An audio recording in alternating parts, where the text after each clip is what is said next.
I always wanted to act surprised when you guys come on the show, when we go live, like pretend I'm drinking, like, oh, hey, oh, welcome, welcome to the show. Who knew that you guys would show up here? This is so weird.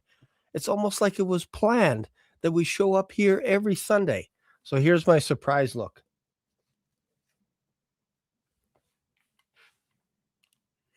What? There's people here. There's people here. Thank you for tuning in. It's a lovely afternoon. I don't know where you are right now in the country, but it's probably like minus 50 right now. There's snow, there's blizzards going on, there's hail, there's all kinds of stuff, but you guys somehow track through the snow with your snowshoes and you're able to make it here. And I'm so excited to have you guys on the show. We have great panelists, and I don't want to speak for like an hour first because these guys are very tough to get. They're very tough to get a hold of. So let's just bring them on right away. And we could jump into today's topic, which is why does this year look so good when it comes to the rapture? When it comes to the rapture this year, 2026, why does this year look good? Why does it look like it's shaping up to be the year? We're not trying to set dates, not trying to set times in that, but we're trying to build an argument and say, okay, what things have to be in play? What does it have to look like for us to go, we're in that season that we are ripe for the taking? So let's get to our panelists. Welcome. Welcome to the show. Welcome, everyone. Hope you guys are doing well. Thank you for joining us on the show. Thanks for representing. I love Mark's background. That is just awesome. Yeah. It's great. Got the lines. You got those people in the background. Yeah. Those are all us from the backside going up towards heaven, being raptured up into heaven. So it's kind of interesting. I think Derek is right in the middle. Mark could be just over to the, where did we say you were? I think the left a little On bit. the left? Where Yeah. with the Actually, arms? Michael's on the left. You can't miss Michael. So yeah, I think Mark, you're a little bit to the right, Mark. I think that's you. I think that's you. I like that. Dorothea is to the right. Just on the right. Yep. There's Dorothea. Then I think Bob is just to the left of her, and maybe that's me at the very front. I don't know. Maybe because Yep. it's my channel. I don't Closer know. to Jesus. I'm easy to spot. I'm the one that's mooning the trolls I on the like way how up. you put yourself closer to Jesus. Yeah, I know. Right? It's my Mark, channel. I can do what I want. It's your Mark. You look like a weatherman pointing your finger to the. Yeah, that was good. We got some clouds moving in to the right. We got a front coming in, and we got a smoke show. A solar eclipse in the back. Yeah, exactly. So, all right. So, welcome to the show. Let's just dive right into this topic. So that way, when people are watching the replay, they're not like skipping ahead to go, where is the cut? When are they going to start talking about it? All they're doing is monologues. So why does this year look good? We'll start with in reverse order. We'll go Derek, Mark, Dorothea, and myself. Or does it look good? Maybe it doesn't look good. Maybe you guys are like, yeah, you know what? The rapture's like 50 to 100 years away. I don't know. Derek, go ahead. You have the floor. Oh, hey. You like that, eh? I like that. Talk about cheese, man. I told you before the show, I stand on the shoulders of giants. If I see something good, I'm going to rip it off. I love that. That's great. So why does this year look good? I can tell you very honestly from my own personal experience this week, have you ever talked to an atheist and they're like, yeah, right, Jesus is coming back when hell freezes over? Let me tell you something. Pull up some pictures of my area around Nashville, the surrounding area. Hell has literally frozen over here, okay? This is not our typical weather around here. And we have no relief in sight. We've had ice storms before, but usually it's an ice storm and like within a day or two it thaws out. We're looking at a week of single-digit lows at night. Nothing. We're very honestly, frankly, somebody in the comments was talking about my poor little plow. I have a little plow. It's a little 5-foot plow that I put on the front of my truck. It's not a big deal. I can raise it with a winch and lower it, but it's better than shoveling, And I went out to plow my driveway earlier. I already plowed it once yesterday. I went out to plow it earlier today. It's too heavy. I can't move it. Now, where I live my driveway from the roadside, and my roads are very hilly and very windy. It's literally about 700 feet long and 100 feet up a hill. So I'm kind of trapped here. There's nobody coming in or going out of this place for at least a week until we, Wow. because that's just the way it is. So, like hell has literally frozen over. It really reminds me of the Chronicles of Narnia. If anybody's a fan of Narnia and you remember that, remember when the White Witch, when she came into Hi, Bob. take over. Hey, Bob. She Hey, came guys. in to take over control. That was her curse that she placed on Narnia, was like forever winter. That's what it's like. And it's just so odd because, I was actually telling Shane this the other day. And I said, this is off the record, but I'll go on the record. This is how I feel. I could be wrong about it. So don't take it as gospel truth, but But still off the record. still a little bit off the record. I really, in my heart of hearts, I believe that we are in the early stages of a pole shift, which will lead up to what we will eventually see in the sixth seal when the heavens roll up like a scroll and all the cosmic disturbances. I really think the poles are about to flip. To me, that's the only reason that explains these crazy, wild, violent weather swings. It just doesn't make sense other than that, because don't give me El Nino, La Nina, and all this other global warming, SUVs and cow farts. None of that really makes sense. The only thing that really makes sense to me is like I said, if we are going through a catastrophic earth change, like a pole shift, and of course we know that's the sixth seal when that finally happens, and we know we've got seals 1, 2, 3, 4, and 5 to get through, and we're not there yet. So we're nowhere close. But I think that lends to the idea of how close we are, that we are getting very, very, very close to the beginning of the tribulation period. Honestly, I mean, I don't want to set dates or be like, that guy that's always like moving to the next high watch date, but I really do think spring looks good. The Passover, that kind of area, that season. I've used this logic before that, biblically, that is the first month. We always look at Rosh Hashanah as, the new year. That's what the Jews call the new year. But biblically, Exodus chapter 12, God said, this is the beginning of months. This is the beginning of years. So it would stand to reason if he were going to work in a package of 7 and start it on a new year, he would start it in the spring, right around Passover. Again, I don't know. It's just speculation. But if that's the case, and that's only a couple months off from now, what we are seeing now with this crazy wild weather, that's not just affecting me, it's affecting this whole country.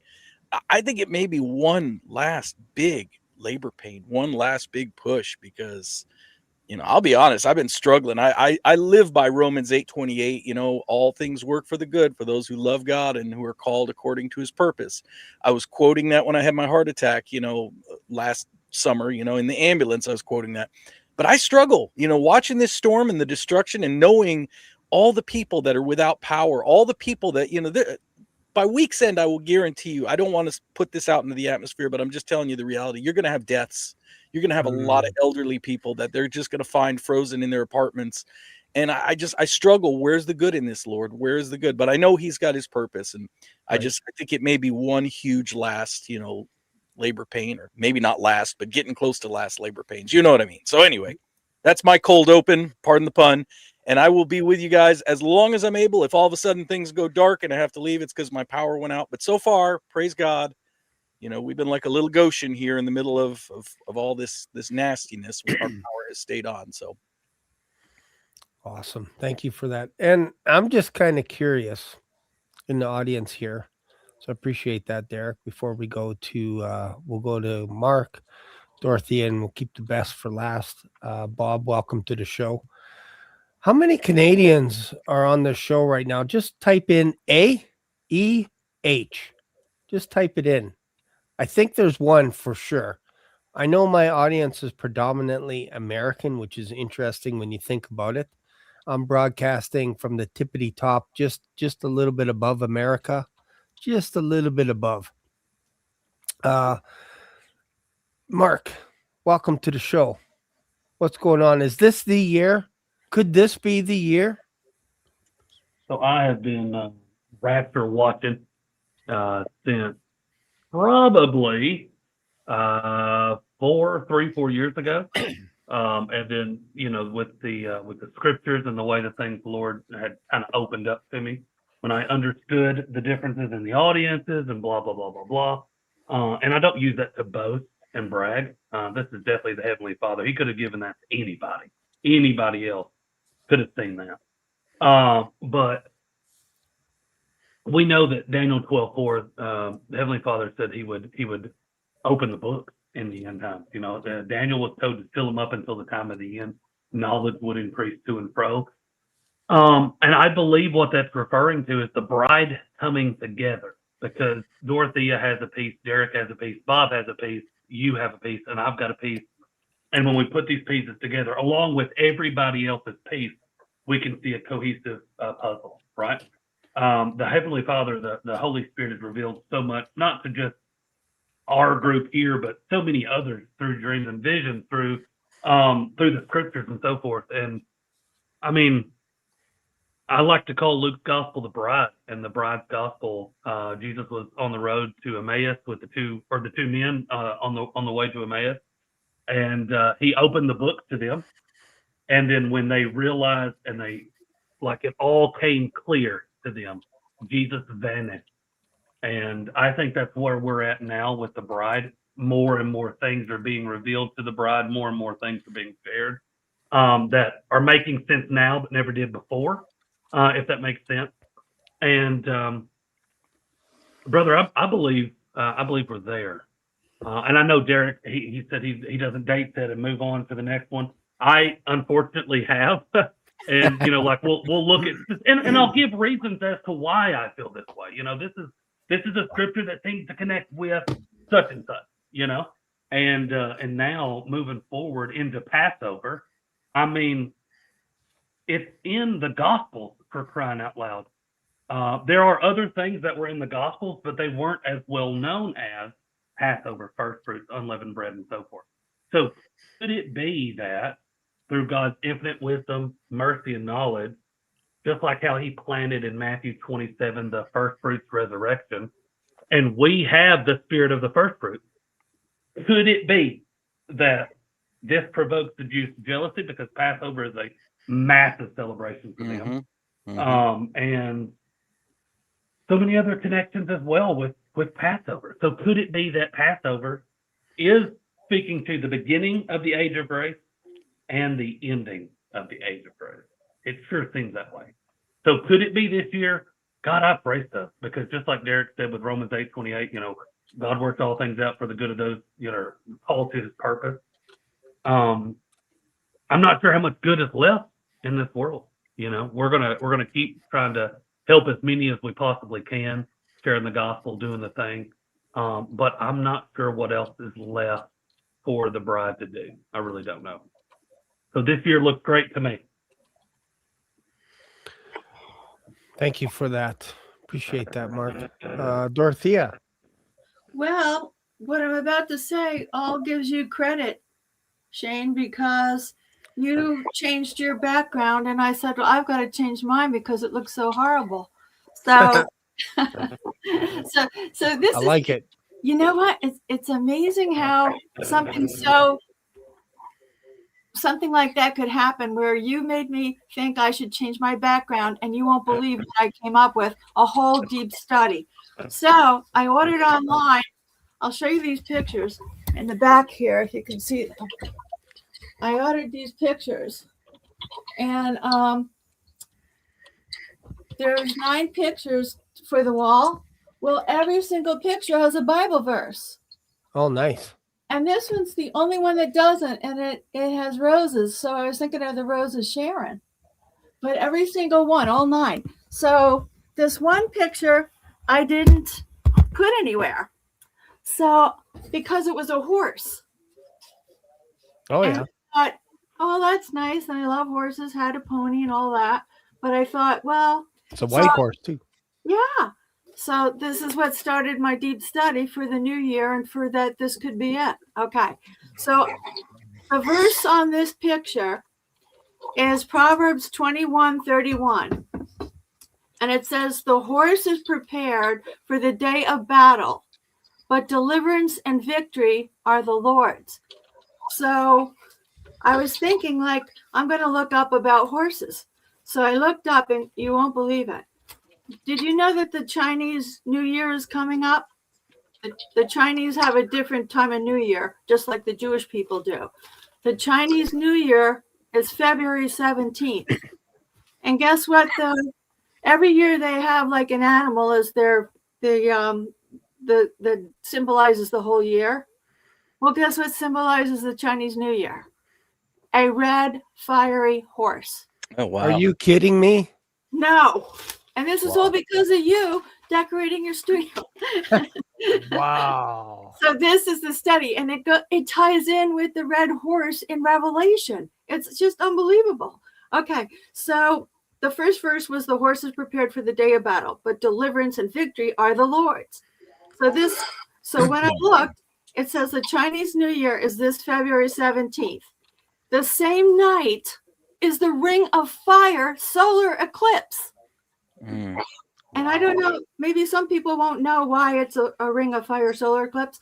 The moon doesn't fully cover the sun, so it creates a ring of light. And that's why it's called the Ring of Fire solar eclipse. So the same night as the Chinese New Year, which is it's the fire horse year. And okay, so the Chinese New Year is the fire horse year, a symbol of it. Oh, wait to hear this. A symbol of excitement and forward momentum, rapid change in the world. It will encourage people to do things with intelligence. Things with intelligence, that could be the AI, that could be the UFO, right? That was always a higher level of intelligence. So I looked up the Bible red horse, and that's in a few places, but Revelation 6:4. It says it will be released after the first seal is opened after the white horse. The red horse is the second of the 4 horsemen of the apocalypse.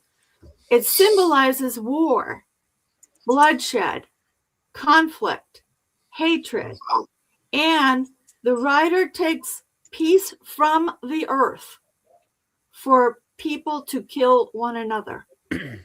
Now, this is really interesting. In Zechariah chapter 1, verse 8, there's red horses are a part of a heavenly patrol. Red horses are a part of a heavenly patrol, suggesting divine judgment or mercy mixed with judgment. And also this heavenly patrol, it's God's watchful presence. And so this is also amazing. There's another term that's in our world, red horse.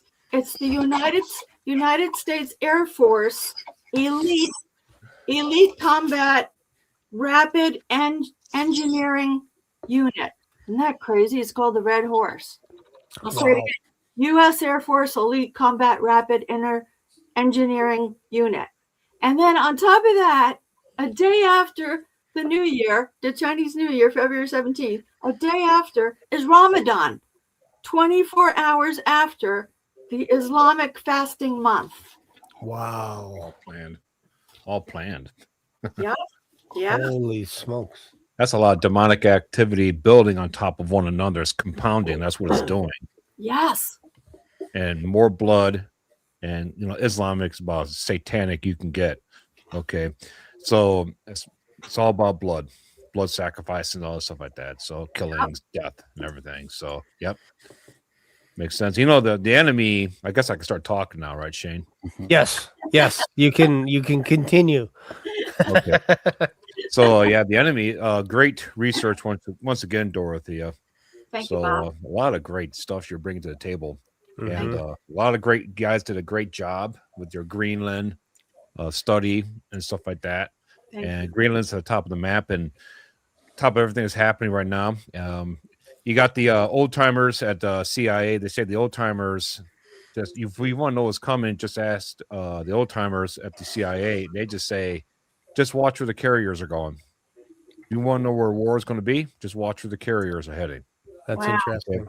Yep. And they're focused around the Middle East right now, to my surprise. And I just saw something, they're moving the carriers now to Greenland. Whoa. So yeah, so if you want to know where war is going to break out, just watch the carriers. Wow. So that's the old Yeah. timers that the CIA said. So we have you said about the Red Horse of War. That is what's on deck right now. That's all there really is to watch. You know, we're not watching any sacrifices going on, any type of third temple movement. Everything's pretty much a stalemate in Israel with everything. They Yep. can kind of taking a back seat to the Gentiles now, duking it out. Mhm. Okay. And that's what's on deck right now. And it's gonna be a crazy year this year. That's pretty much all I have to say. Sorry I'm a little bit late. I was just That's okay. had to shovel ourselves out of this predicament here. All the snow out there. How much do you have? That sounds like a Canadian saying. Yeah. Sorry, I'm late. I had to shovel my way to the office. Yeah. I think we We're had trying- about 7 trying to inches, like 7 you to 8, 7 to 8 inches, something like that. So Yeah. That's a lot. My Yeah. goodness. mhm. So that's pretty much my deal. So Man. mhm. Was it lightweight, Bob, or heavy? No, it's powdery. Yeah. It's not wet right now. Yeah. So it's continuing. Yeah. And make a mention now since we're talking about the snow.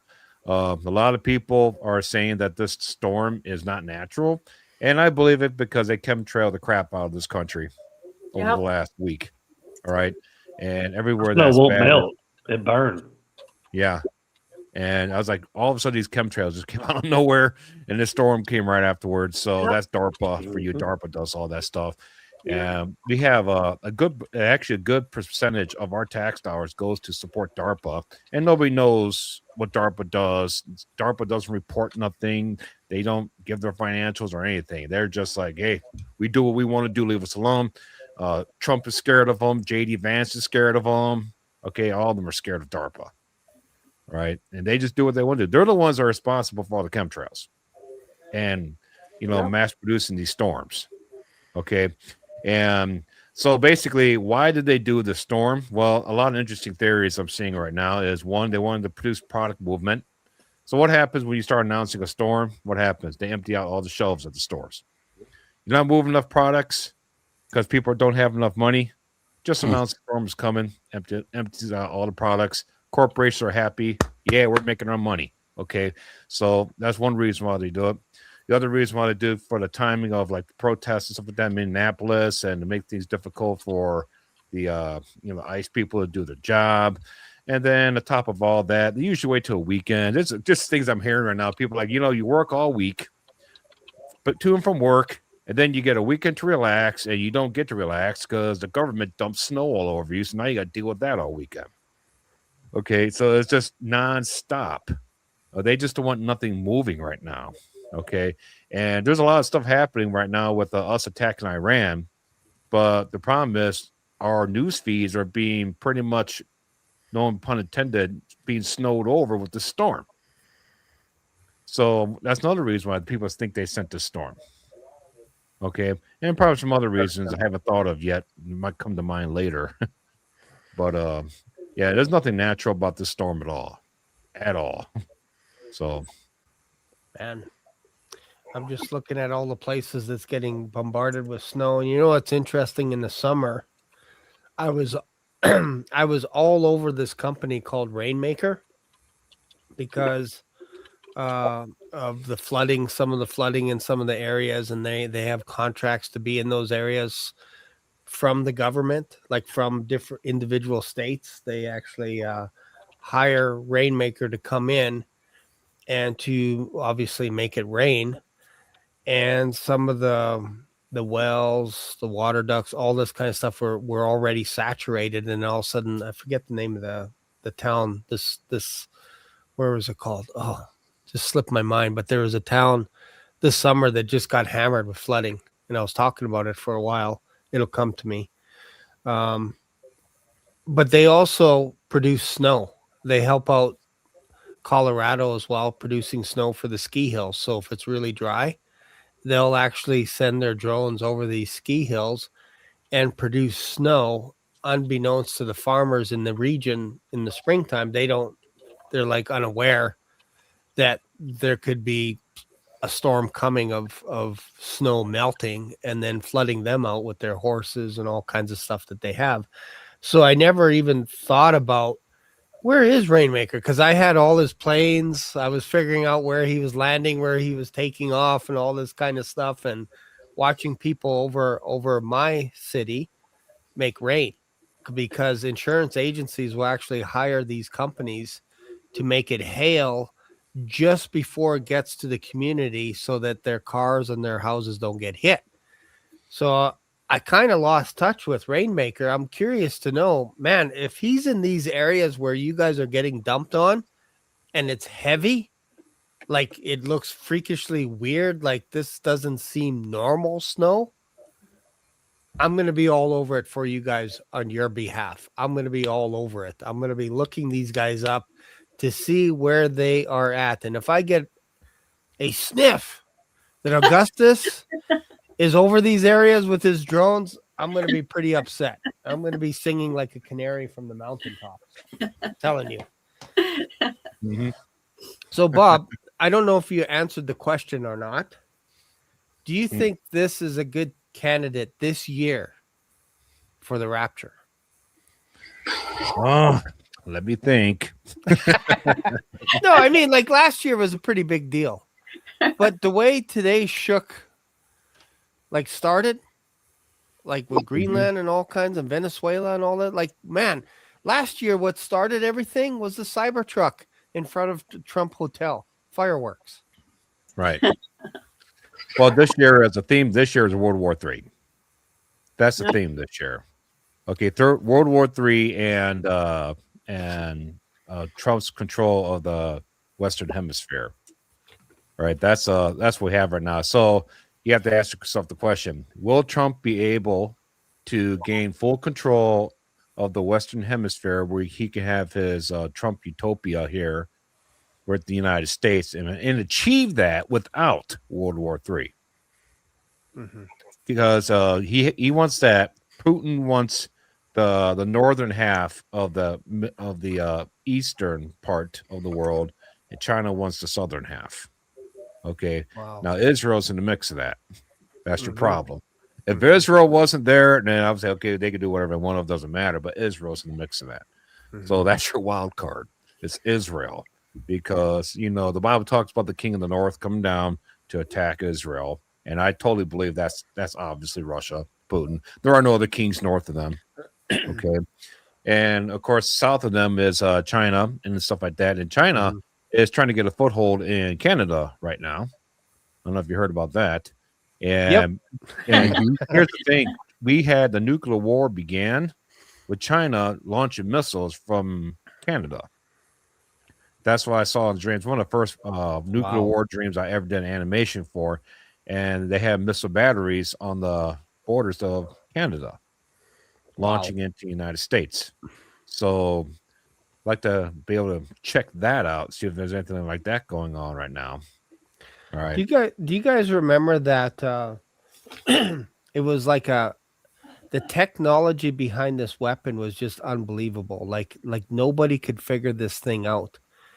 And it floated all the way from China down through Alberta, down like from Canada, going all the way down through Alberta and going across into the States. The balloon? Yeah.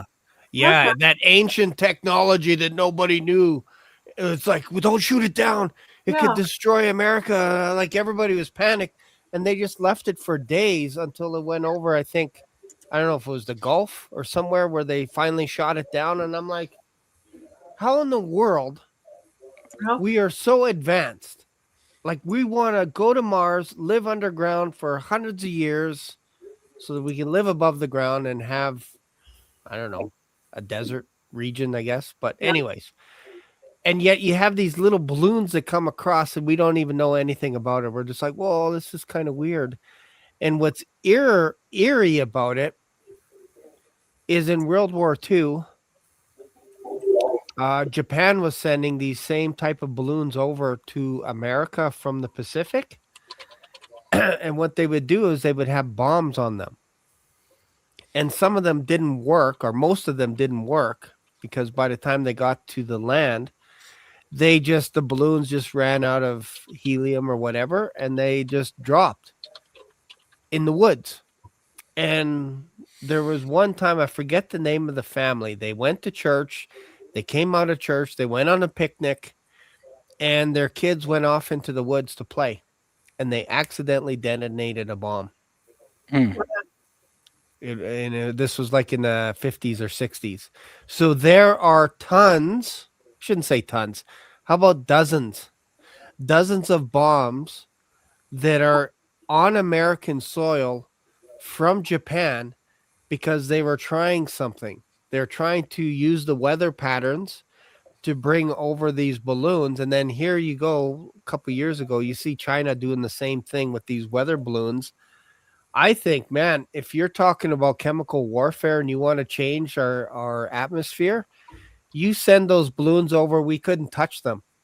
We have no technology. What are you going to start shooting them down above communities? You're not. So we're kind of held hostage if these balloons start showing up over our airspace. There's nothing we can do about it. And if we shoot them, all of a sudden you got chemicals. Like it's a conspiracy. I'm making this stuff up as the black swan, but I have to look outside and go, what happens if there are other parties that are trying to do this kind of stuff to America, to Canada, because we're going to get hit first, then you guys. And what happened? Like we are so vulnerable because of this winter storm right now. We are. Like, you shut the power off, Derek's gone. Yep. Yeah. He's back to the wood stove. Like, that's how vulnerable we are. My lights can go out and I wouldn't know what to do. We're so used to electricity. And that's what's so unnatural too. That's what I started out the show about, being unnatural, because when I moved here, it was 16 years ago in 2010. I did build my house, for, if power goes out, I like to be self-sufficient. I've got a wood stove in my house and a fireplace. So I've got two sources of heat with which I can heat with firewood. And I'm going to tell you, if it goes down in the 30s or the 20s, which would be kind of typical for this area, it's okay. I mean, my house, I could keep it a toasty 80 degrees if I wanted to, just with wood. When it goes down to these crazy single-digit temperatures, we're just not built for that down here. We're not, nothing's insulated for that. Nothing is, we're just, it's unnatural. And, if my power goes out, I'll struggle. I won't freeze, but I'll struggle. Mm-hmm. I think they said 1850s was the last time it was that cold or this cold, according to records. Middle of the 1800s. All right. That is a long time ago. Yep. All right. And, plus you're talking about those balloons, Shane. There's a whole bunch of, now that flew over during Biden. So Biden is a piece of crap. They're trying to hand the United States over to a globalist platform.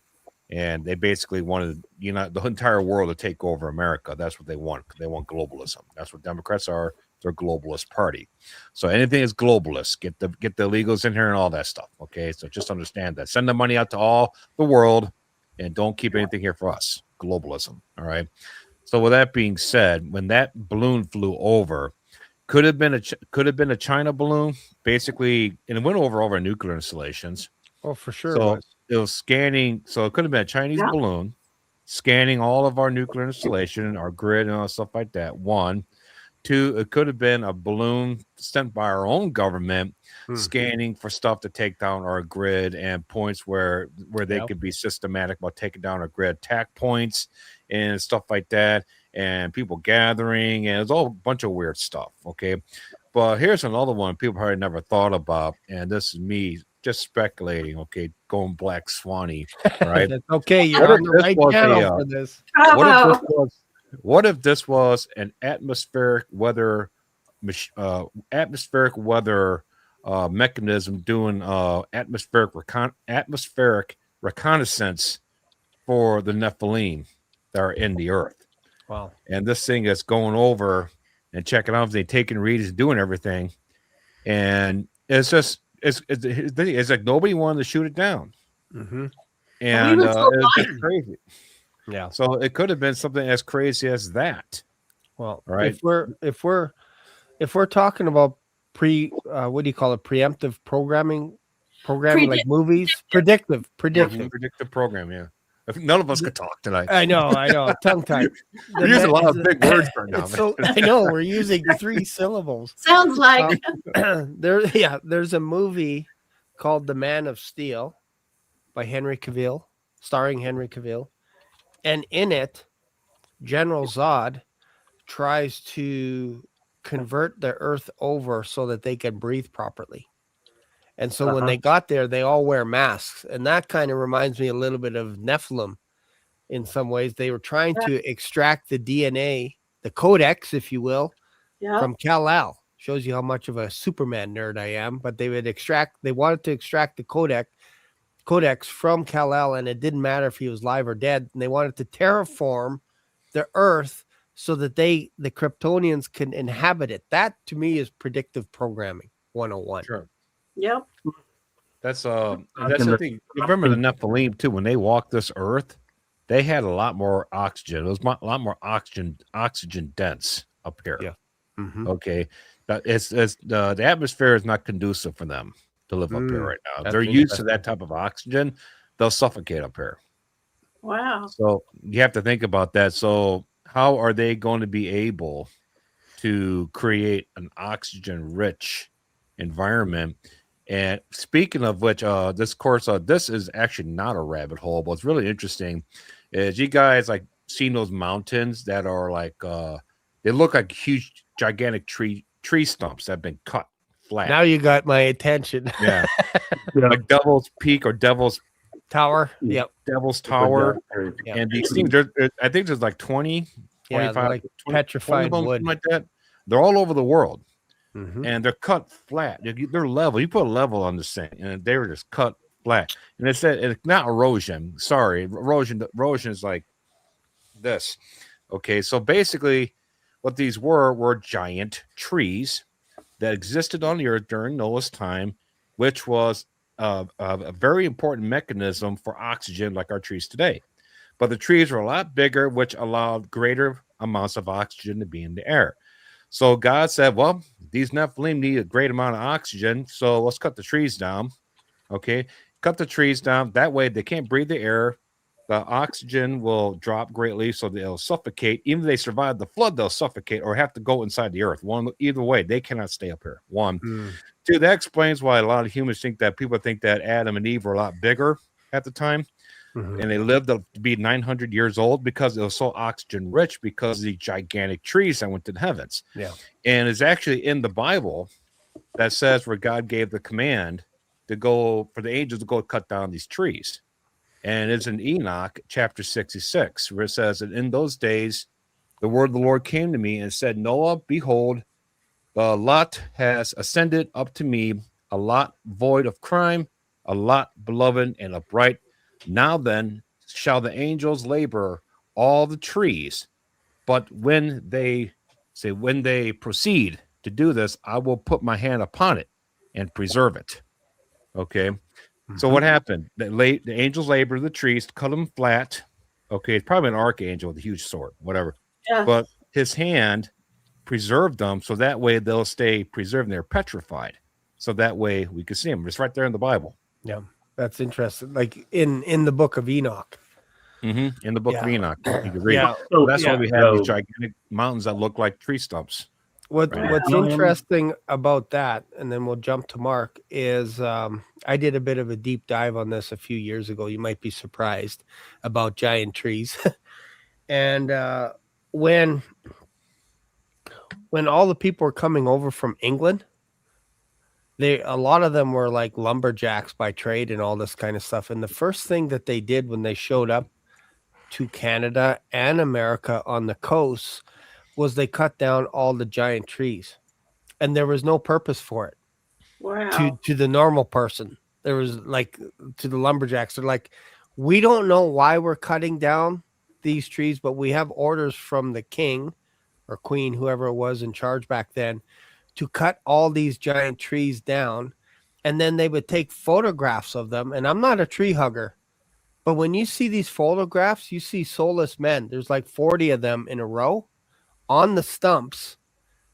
And it's black and white photos. It almost feels like you don't see any soul in them. And they cut these trees down. And these are not like your giant redwood trees. These are trees that are massive, like 10, 20 times bigger than the trees that you have that you drive cars through right now in Wow. California. These are huge trees, but they cut them all down and then they ship them to England, and there's no use for them. Like, these trees are so massive, you don't use them for firewood. That's not what they're used for.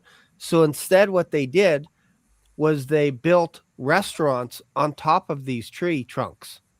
They would ship them over and they would make massive restaurants on top of them and dance floors and all kinds of stuff in England to celebrate the cutting down of these trees. Then you got to ask yourself, like, according, like what Bob was just saying, maybe there's also a war against some of the principalities, powers, rulers with some of the people, human war against Nephilim and all this stuff that's going on behind closed doors, where they're making deals behind the scenes. They're doing all kinds of stuff. And we're like, yeah, I guess that makes sense to chop down a 2,000, 3,000 year old tree and have no use for it and just cut it down. Like, it feels weird that they're doing something unbeknownst to us. And maybe that's humans fighting back to try and eliminate some of these future giants.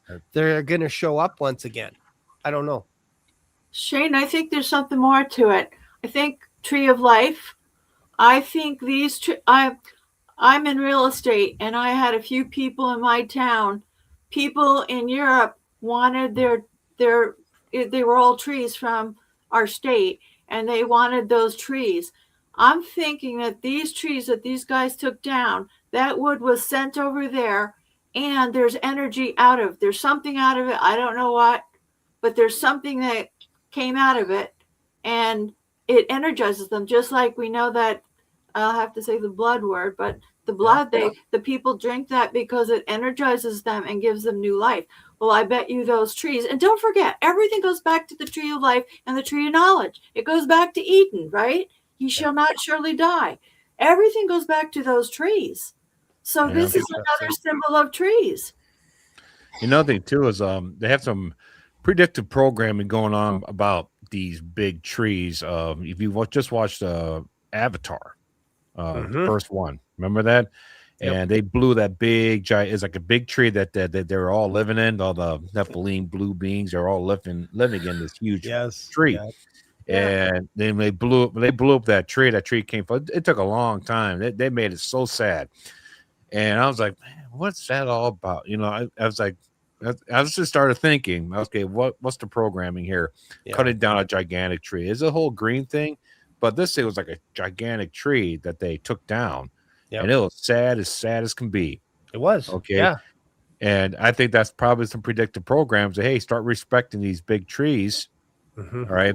And because we got these Nephilim beings coming or returning. Yep. All right. So they're kind of creating a heartfelt, position for people to be in mentally when these guys show up. Yeah. Okay, through that predictive program as well. So And don't all trees have sap? That's like the Mhm. juice in the tree. I mean, that's how they make maple syrup, the sap. So Mhm. maybe that sap, that there's something so powerful with that they have to have it for maybe rituals. Maybe it goes back in Noah's day, rituals with these trees. You know how everything else they have rituals from stuff that we've had and before. There is a lot of cultures, I guess, that will worship trees, which is interesting. And when you go back into the Old Testament, I think specifically Isaiah talks about these trees that were in the Garden of Eden. And you kind of get the idea that these were entities because they were cut down as well, kind of like in their prime and all this stuff. So there's hints of it that the biggest tree in the Garden of Eden was Lucifer himself, which is interesting.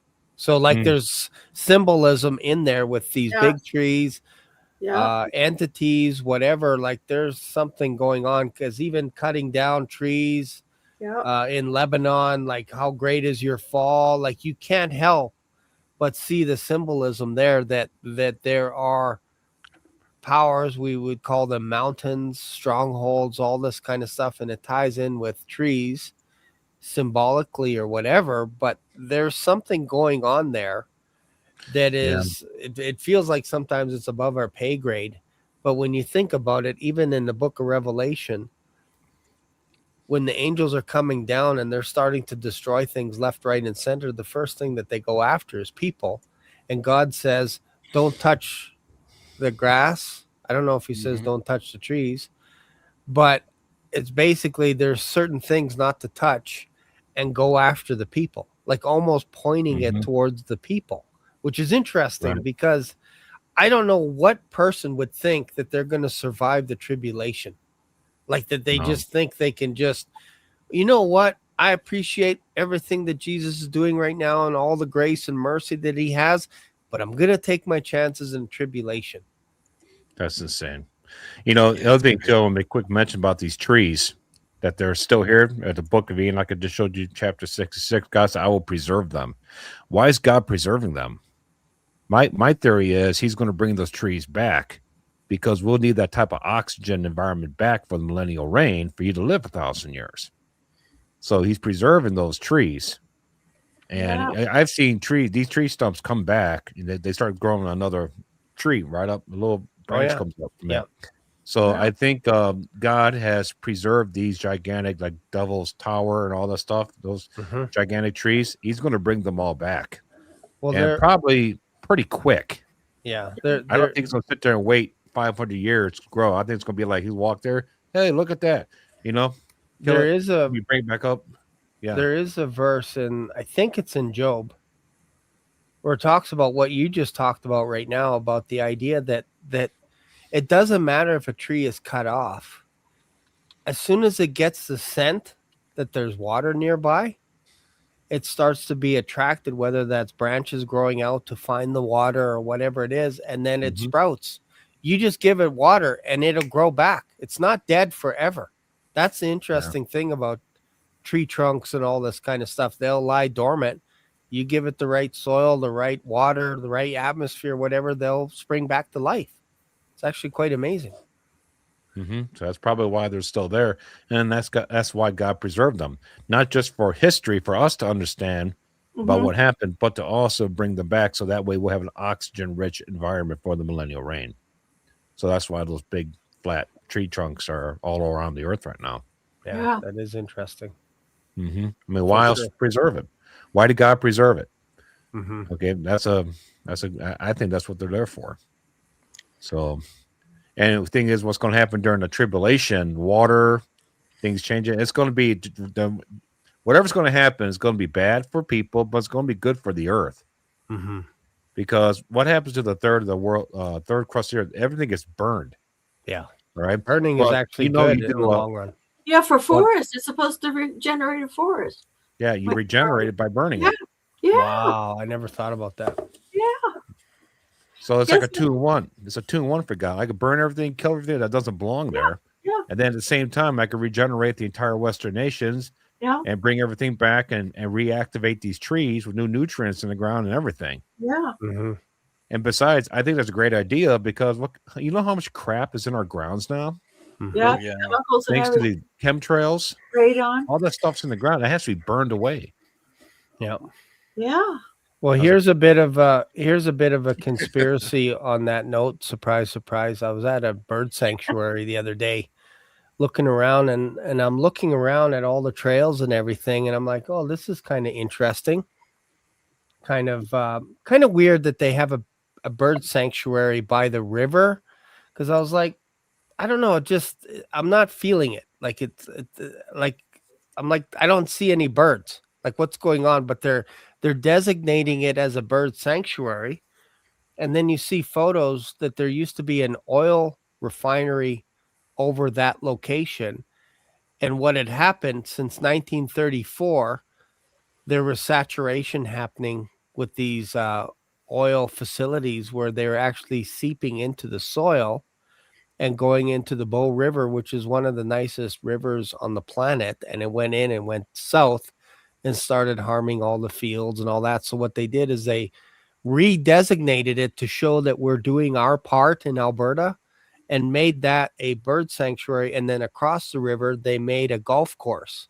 So the idea is if we put signs up everywhere that says, hey, don't go off the trails because we're protecting our species, what they're actually saying behind the scenes is don't go off the trails because if you start digging, you're going to get sick or contaminated because it's still there. We never were able to remediate all the oil from the ground because we put up trees and stuff, and trees are actually probably the best way to remediate because I took a land admin course at a university Yeah. studying all this stuff, and it's actually a good way to get rid of oil spills and all this kind of stuff is you just plant trees in that area and it actually soaks it all up and then basically what do you call it, where it just basically goes in back into the air and it's natural, like we breathe it and all that kind of stuff, but it has to go through that process. So if you have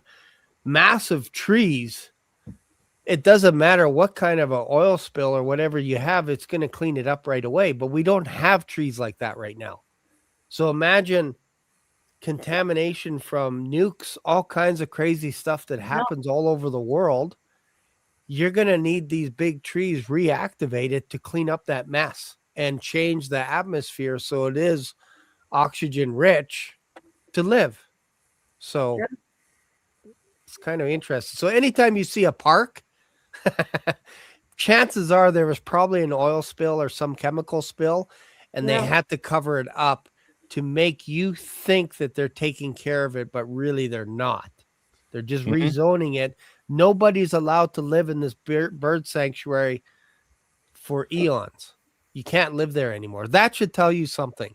Yeah. You can't build there. You can't build a mall. You can't build a playground for kids to play in because it's contaminated forever. It's crazy, man. Absolutely. Actually, I want to say nothing. I don't know if Derek was about to say something here. Or No, go ahead. Oh, okay. Another interesting there, since we're talking about the Earth and stuff like that, is somebody made a really good point, and I didn't want to believe it, but I couldn't help but say to myself, you know what? That's a good point. Is when we bombed Japan with a nuclear weapon. All right. How long does nuclear fallout last? We can't live there. Isn't it like 100, 200 years, something like that? Yeah, like Fukushima, they say it could be an eon. Yeah. Well, people live in Fukushima right now, and right at they're living there, and it's fine, and they're prospering there now. Funny, two, and then there's a hospital that was built. It was right at ground zero where the bomb supposedly dropped. Oh, Hospital's I'm still sorry. standing. I'm thinking of the nuclear facility that went underwater. The salt water went in. Remember during that tsunami? Yes. You're talking about those two Nagasaki and Hiroshima and Nagasaki. Yeah. Yeah, those two. Hiroshima. Yeah, you're saying people are living there and it's flourishing right now. Yeah. Thing is, like, hold on a second. I that's crazy. always thought that if we drop bombs there, it's a nuclear fallout. Why are people living there? Yeah, And no, things it's are better. normal. It's better. People now. never thought about that. I'm like, why is this hospital that was erected? This shows hospital that was right at the ground zero point, and it should have got blown to bits down to this foundation. Still standing. And so they think we never nuked them. We just firebombed the crap out of them. We never used nukes. It was said we used nukes, but we never used nukes. No. Ever. Yeah, exactly. Nukes had never been used on the population. And I'm starting to believe that because there's no fallout. Yep. We just firebombed the crap out of them. That's all we did. Yes, exactly. And that's, you can go down that conspiracy rabbit hole, but there is something to that because they are 100% back. And that shouldn't happen. Again, if you use that, the Nagasaki or whatever one where the what do you call it? The nuclear facility that was actually underwater they built it I think it was like 50 meters or 500 meters below seawater, which is unheard of. Like that alone is telling you that one day when the seawater rises, that whole place is going down. They're saying, I heard a scientist say that nobody can live in that area. And yet they're telling us with Nagasaki and Hiroshima that, hey, these people were just atomic bomb death kind of thing. And it was so bad, but there were reports that there were buildings that were intact, and then across the street there were buildings on fire, and there are different regions where people were untouched, but yet this whole neighborhood went down like in fire. And now if you see pictures of the place, there are beautiful trees everywhere along both sides of the river and everything, and it's like flourishing. Hey, you make you wonder what happened to Lahaina? What happened to LA? They burned a have that lot of weapon stuff. there? Did they use that Wow. weapon there? Well, back then? this is where too. Here's like a little contrarian point of view to add into the mix. Let's just take the assumption that all the nuclear stuff was nuclear. That Hiroshima and Nagasaki were nuclear. Fukushima, Atomic. Chernobyl, everything that we're talking about. Okay, Yep. let's just take it at face value. Okay, what are they basing their projections upon as to when human life can take place? They're basing it upon radioactive isotopes and the lifespan of a radioactive isotope, which they estimate. They're like, okay, you can't inhabit this for 200 years. But you're talking to the same people that carbon date this earth 2, 3, 4, 10 billion years old. The fact is they don't know. And my way of looking at some of these situations is I think the earth is a whole lot more resilient than we give it credit for. I think that God has made this planet to heal itself. I mean, look at just years ago, they were talking about the hole in the ozone layer. Guess what? It's healed itself. The ozone layer is not an issue anymore. God has made this world really, really resilient. I think even from nuclear fallout and stuff like that. And we just don't know because it's kind of uncharted territory. You drop a nuclear bomb and you say, oh man, all this radioactive stuff, yeah, it's going to be awful. It's going to be destruction, but it may not be 200 years before, it might be 20 years or 40 years before it starts to become habitable because again, God's the creator. And sometimes I think we don't give him enough credit for his creation. Agree with you That's on a good that. point. But if I may also throw out there, obviously we know that that Satan is the author of confusion. Yep. So what if all of that, and of course again, just throwing this out there to you, what if the ozone layer thing was just a gimmick or a lie to scare people into submission? Just like we know the thing back a couple years ago was to scare people into submission as well. What's Yeah, your well, thoughts even on if you that? think about Like, what if the 1999, ozone layer never did? Right. Yeah. Well, It was never. you don't know there. what to believe. I That's don't the know. thing. I don't really know. Right. Yeah, you don't know what to believe. And I mean, it's like my daughter was talking to me the other day about some new weapon. I don't even know. She gave me the name and I didn't do any research on this, but apparently Trump announced some new weapon that the Americans have called the discombobulator. Has anybody heard of the discombobulator? I mean, what a great name, the No. discombobulator. That's awesome. But there's supposedly some new weapons that they use to take Maduro out and all this other stuff. And my daughter says, well, why would they tell us about that? I said, listen, whatever they're telling you about means they've got something else they're not telling you about. Anything. It's like, if you remember back in, I think it was in the 80s when they released, who remembers the SR-71 Blackbird? One of my favorite planes of all time. Fantastic plane. They started releasing the technology of the SR-71 Blackbird. This is an amazing plane. Goes subsonic and the whole thing. And it's like, okay, so they're letting the cat out of the bag now. That just means they've got stuff up there in the sky that they're not going to tell you about. If they're letting you know about the SR-71, it just means they've got something that's light years advanced beyond that, that they're not telling you about. So, yeah, exactly. I 1,000% agree with you. They're going to confuse people, or like the scriptures say, don't let the left hand know what the right hand is doing. That's kind right. of thing. That's That's right. exactly what they're doing. They're over here with their nonsense, and they're actually over here doing things, trying to keep you focused over. And that was the purpose of Hollywood. Yeah. of course. All of the other stuff, politics, course. everything. we all like of to it. think we're more sophisticated and more secure, but when you think about not so long ago, maybe Mark can't remember this, maybe Bob can't remember, Dorothea, but maybe Derek can remember this. Remember in 1999 when they had the Y2K The Y2K. scare? Yes. I can't tell you how many magazines I bought that were saying things like the elevator's going to stop, your Yeah. car's Oh, going to yeah. stop with your combustion engine. No computers. No computers, because you can't change it to 00 and all I'm this. not going to lie. I was stupid stuff. prepping for that thing. I was a little Yeah. bit afraid of Y2K. I was Most prepping people for it. were. And I remember working in a facility where they would hire people to come in to fix it. Mm-hmm. And I'm asking them, not that I was a nerd, but I was asking them, what are you doing? And they're like, oh, we're just putting some patches in and we're just downloading some software that we have, blah, blah, blah. And we're going to fix this stuff better. I'm like, okay, kind of sounds like to me you're doing nothing, but okay, whatever. And then when 2000 came, it was like, see, we fixed it. I'm like, you didn't really do anything, did you? And that's what happened all over the world. People panicked. Planes are going to drop out. And we bought it hook, line, and sinker. I don't care who you were. You bought it. Don't lie to me. That's Shame the that's devil. because they filed their TPS reports, for those of you that remember Office Space, Yes, right? So Great show. yeah, that's what they were doing in Office Space, file- was yep. just fixing the Y2K bug. But yeah, I mean, you know, the thing is, and this is what I want to encourage everybody out there with. There is so much junk out there. You really don't know what to trust. You really don't know, because there is a lot of intentional misinformation that is fed to the public, you know, stuff that, you know, and this is what I want to encourage you with. All right. For everything we don't know what's true, we know this is true. We can stand on this Yes. word, and this word tells us enough. It tells us enough to know how to live our day-to-day life.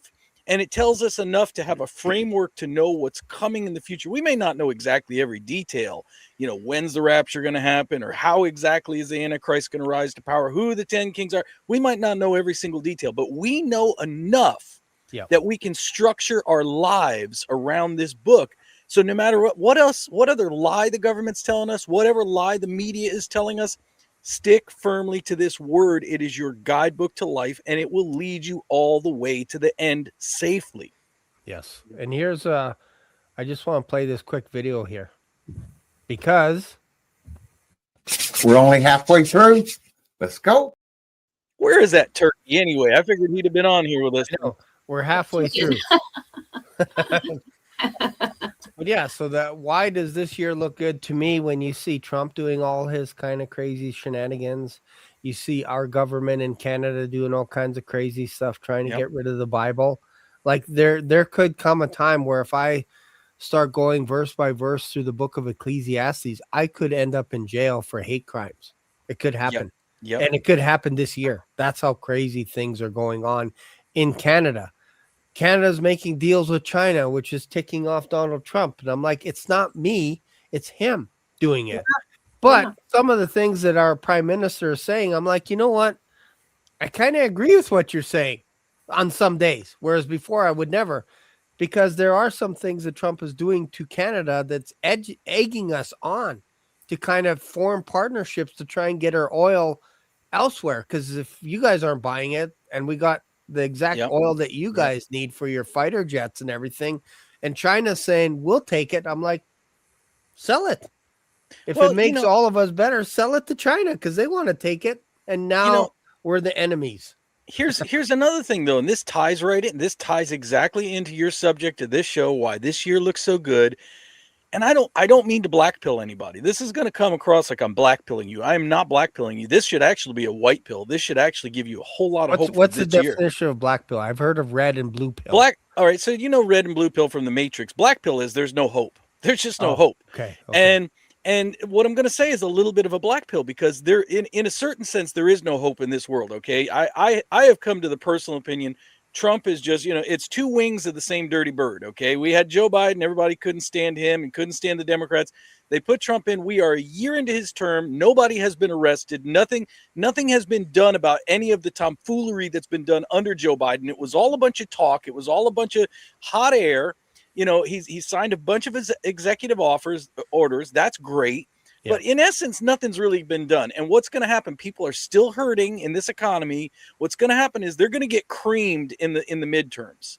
And it's going to be a do-nothing presidency for the last 2 years, okay? They're probably going to do nothing but kabuki theater for the last 2 years, trying to impeach him and J.D. Vance and everybody else again. But what is going on in the meantime is he is advancing at a breakneck speed. AI and the system, he is in bed with Bill Gates. He's in bed with Jeff Bezos. He's in bed with Sam Altman, Sam Altman, all these guys, Larry Page.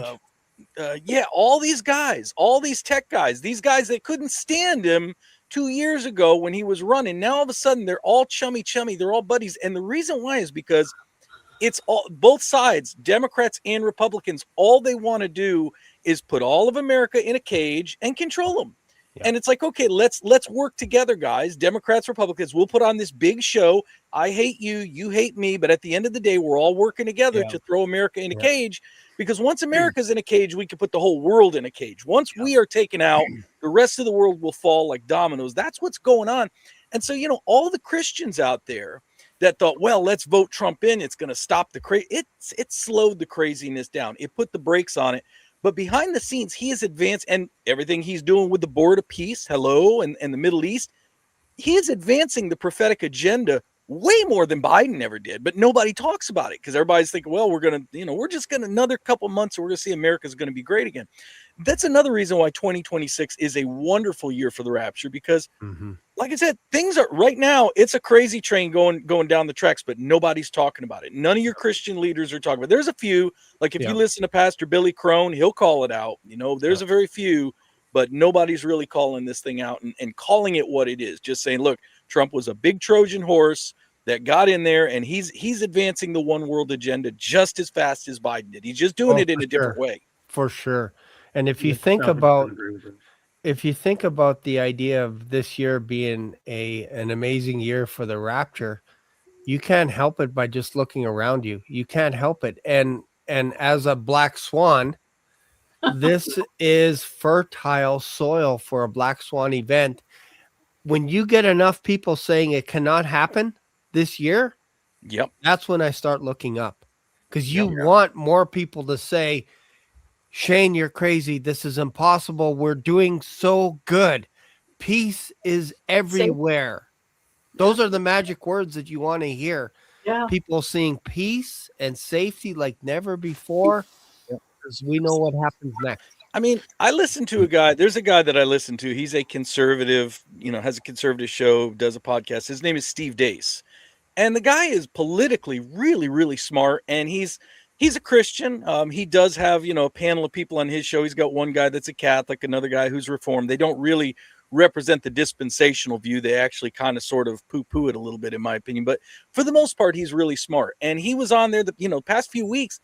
He gets on there and he's like so frustrated with Trump. And he's like, when I get to heaven, I'm going to ask God, why did this man who got shot in the face, why is it he got into office and now he's like so impotent? He's not getting anything done.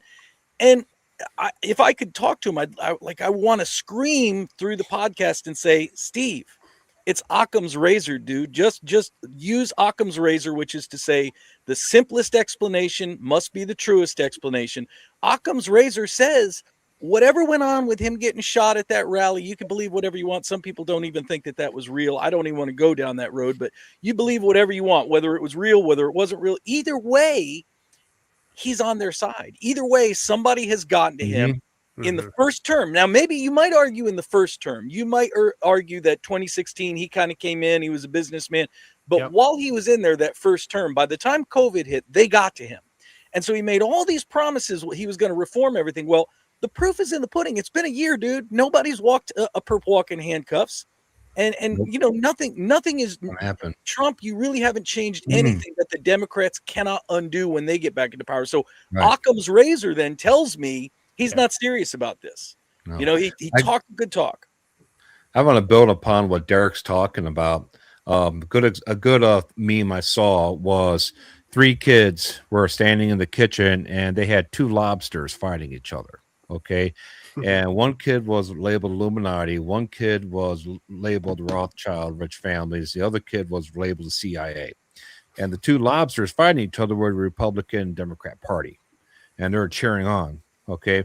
So here's the thing. It seems to be to me now, and if you look back over the years, they're definitely 2 wings of the same bird.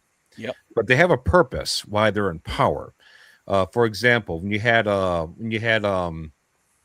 Reagan in power. Okay, when Republicans are in power, they're all about national security and keep Americans safe and building systems to keep us safe. The problem is every time they get in power, we start losing our rights because we want to be protected against all the damage that the Democrats do.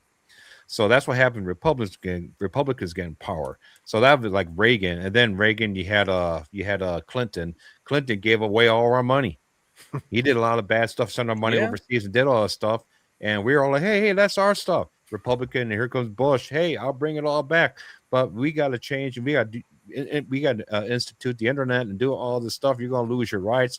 We got these other laws being passed, so that way corporations can get in there and start using the internet, free speech, and all stuff like that. And then once that all got built, and guess what happened? 9/11. Okay. Then after 9/11 was done, they went to war and got that all done. Then they brought Obama in, which got you Obamacare, started taking care of a lot of bad people in this country, and it swung back the other way. So basically, is every time a Republican gets in power, they build the system that you talk about, Derek, that's surrounding us right now. Yep. So that's what they do. Then the Democrats get in power, and they create the reason why we need this system built, and they get the people into it. And then when they get back, they're like, "Oh, thank God, Republicans come back. You guys got to build the system some more." Yep. They're like, "Let's do it," and they start building it more. And then when Trump gets in after Obama's wreck, okay, and then he started building the system. And then what happened? 2020, they're like, I think we should probably put the CIA, the Illuminati, all those. We need to have this lobster win now. So let's put in Biden, open up all the borders, and dump all the people into this country that don't belong here. That way, when we bring Trump back, when the next lobster wins, we can say, hey, we need to create an organization called ICE, then do martial law and do all the stuff around the country, get the internet ID, and get start doing data centers, get these people out of here, start doing martial law. And boy, you see what Trump is doing right now? Yeah. And what's happening? Palantir, they're building it up. That we were talking about the tech bros. Palantir, that's Peter Thiel. Palantir, that is the digital. And by the way, guys, I would love to be wrong about this. Please, President Trump, please help Derek out, because help me help I don't you, think Trump. He's crazy. Help me help you, Trump. If you're listening, help me help you, bro. Please. I want to be wrong about this. Dude, you're a year into your term. You only got 3 left. Tick-tock, the clock is ticking. Arrest somebody, make some changes, make good on some of that stuff, change this country for the better. But you're not going to, because it's become obvious. And that's the thing. The jig is up for most of us. Most of us that have a head on our shoulders, it's obvious. And that's why I say 2026 looks great for the rapture, because we are barreling down the road to the beast system. And Billy Crone actually did a thing. He believes that 2026 is a pivotal year in the beast system. So again, if we're standing that close to the heater, which is the tribulation, the rapture's got to be that much closer, because we know we are not appointed to that wrath, But I'd love to be wrong about this. I really would. But and by the way, Trump, you're not getting any younger either, dude. You can't have a third term. Look in the mirror. You have aged quite a bit just this first year. Sorry to break this to you, but he's going to be 80. He's going to be 80 this year. He's going to be old like Biden. Yeah. And the other thing I want to mention too, so I told you guys that pendulum swings, and everything goes to Democrats. Democrats do a lot of stuff to wreck the nation. It swings back to Republicans. Republicans come in, they say, let's build up the grid some more. Let's build up more national security. National security, rah, rah, rah for Republicans. That's what they do. Take away more of our rights, but we think it's a good thing, right? Well, here's the thing. Since we are now, Trump thinks he's going to be impeached, and this pendulum has swung all the way to a massive point where we are bringing in data centers and national security, and we're bringing in ICE and all this stuff. Okay. Now, here's the thing. We're looking for the rapture, resurrection, and tribulation, right? The pendulum's going to swing back the other way now. So when the pendulum swings back the other way, that means a lot of bad stuff has to happen over a period of time that's going to justify the next big phase of Republican building national infrastructure for national security. So that's the thing about it. So if the tribulation begins, my thing is, if the tribulation begins this year, that's right on time, because as soon as the lights turn off and rapture takes place, and the lights turn off, you're going to have chaos all around this country. Lawlessness above lawlessness that you've never seen before. Okay. Yep. And that's going to go. And you're going to get Democrats probably back in power, because you're going to have all the wrong people here voting. And it's going to turn into an absolute mess. The thing is, it's going to get that bad. I don't think that we're going to see a Republican come back into power at that point. Okay, I know they're looking at J.D. Vance coming, okay, but if the pendulum swings back in that direction where we go back into the chaos like we did for Biden when he was in power, then that means we got some massive chaos coming. And that aligns with Daniel's 70th week.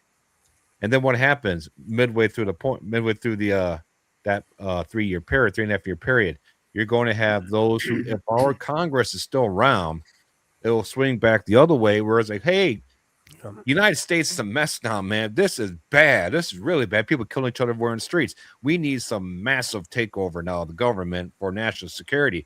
We got the answer, Mark of the Beast. Yeah. Okay, and that's when it gets instituted at 3.5 years in. Yeah.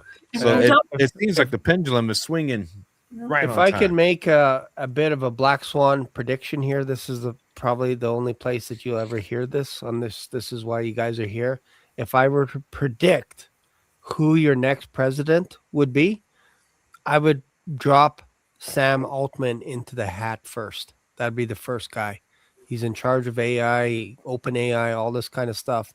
The only reason is I read his autobiography, and he was interested before he became a billionaire. He was interested in throwing his hat to running for the president of the United States. And then he got sidelined with all this AI stuff. But if you have that into place, Yeah. He did his man, own. if he gets in and if you get enough people and he can manipulate the data, as in the algorithm, because he's into AI, it doesn't matter if you guys vote for him or not. Social media will accept him. And then all of a sudden you're like, oh, well, yeah, I guess it makes sense. Everywhere I look on social media, Sam Altman is the number one guy. Why wouldn't I vote for him? It wouldn't be far-fetched. We might be at a point, Shane, with the AI that whoever runs it's who the elite, the one world order wants at this point. Because I remember in my town, it was just, I live in a country town, and it was just all, they check who you are when you come in, and then they got this machine. And I said to her, we're just putting the papers in the machine, and it goes to a computer. And I'm thinking way back then that they can change those numbers just like that. As a matter of fact, when Hillary Clinton was running, I was going past the TV, and it was Putin, and he goes, oh, I just want to say to you, Mrs. Clinton, you did everything I'm trying to be like you should. That's good. That's good. I did everything you did everything you could to keep me from being president in Russia. Well, I do the favor for you. And you know, she goes to bed. Our country, I remember that. We went to bed thinking they were winning, and then Trump was in the next day. I remember that. But also, we have to all remember here, the bottom line for everything we're talking about is the one world order. Yeah. I saw a clip recently, and it was original from George Bush Sr. And he was saying we're preparing for the one world order when he was a president. So all this is the one world order, which we know has to do with the realm of the Antichrist. And there's so much, like we've said all night long, there's so little we know about hardly most anything. It's like we don't get information, only the elite, and maybe the dark web, Bob, where it's retired FBI. My husband's a CPA, and one of our clients, his tax bill says confidential. So me with my being ex-FBI, I'm going like, this guy, he's in the witness protection program. So of course I did the wrong thing after 3 years of seeing his tax bill. When he came in, I just couldn't help myself. And here I'm thinking I could be killed for saying something like this. Who knows who this guy is? So he says to me, I said, are you in the witness protection program? As I'm saying it, I'm saying, why did you do that? Leave home. Don't even go back to the house like in the Bible. Don't go back to your house. Just go. And he looks at me and he gives me this smile. Like, yeah, you know, like that kind of smile. And then he says to me, across the street from me is a retired federal judge and an FBI director. And guess what? A week later on the street, we know what town he lives in. So on our main road in that town, an FBI director was killed. Yeah. So Mhm. it's like we don't know all that's going on. There's so No. much stuff. No.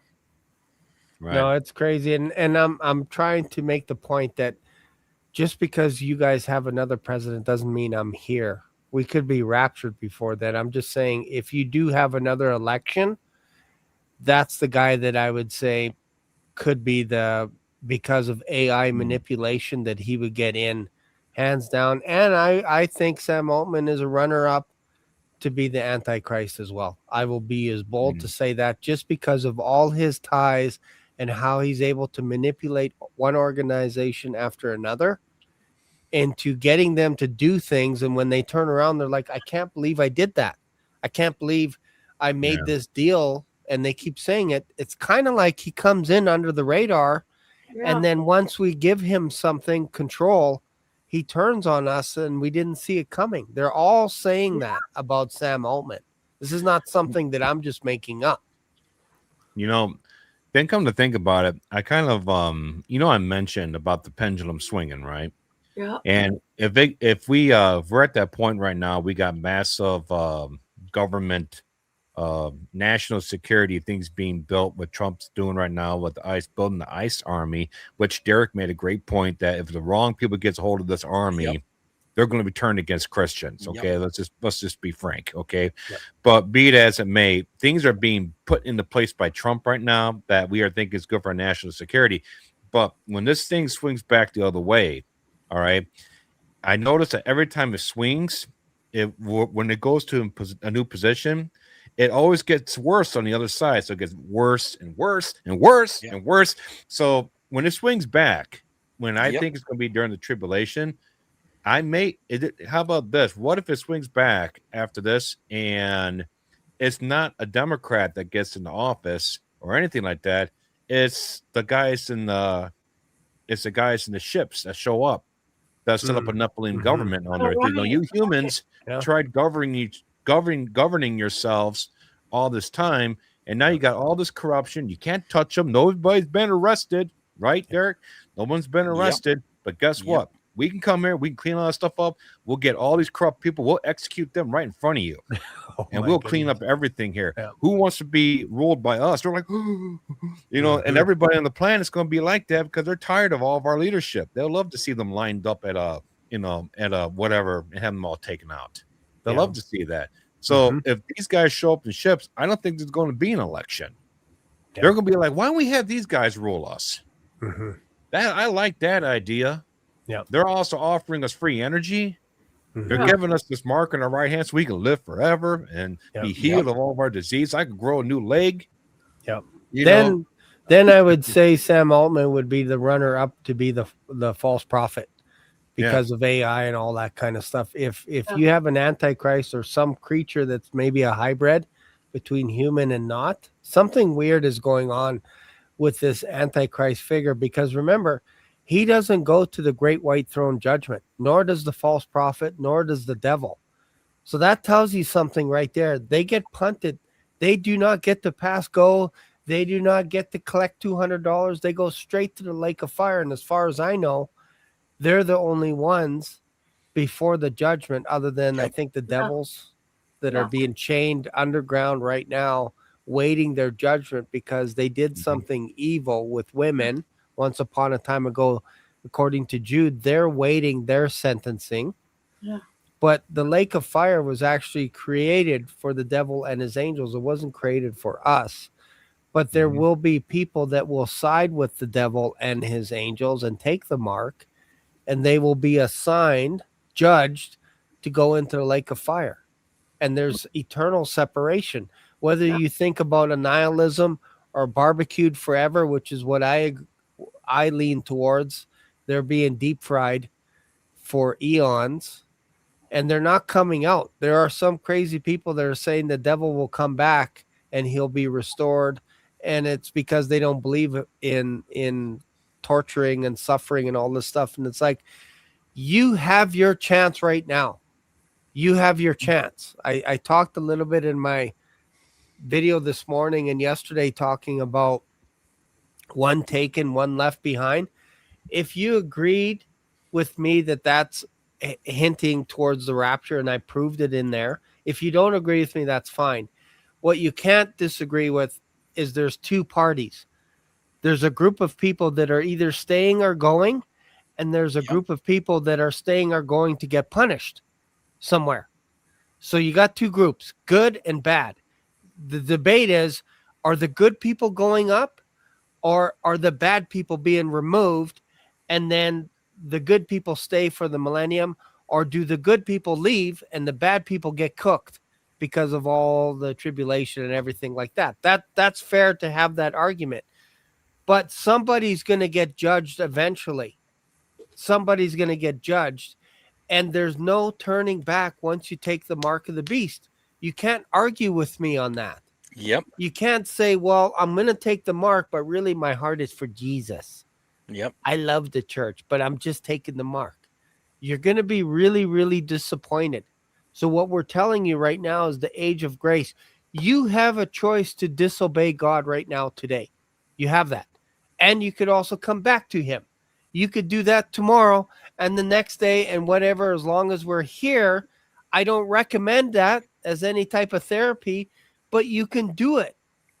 But when the tribulation comes, that's it. You make your choice. That's your bed that you're sleeping in. There's no going back. Once you take that mark, you are done. Deep fried forever. It's separation forever. Jesus talks about that with the rich man and Lazarus.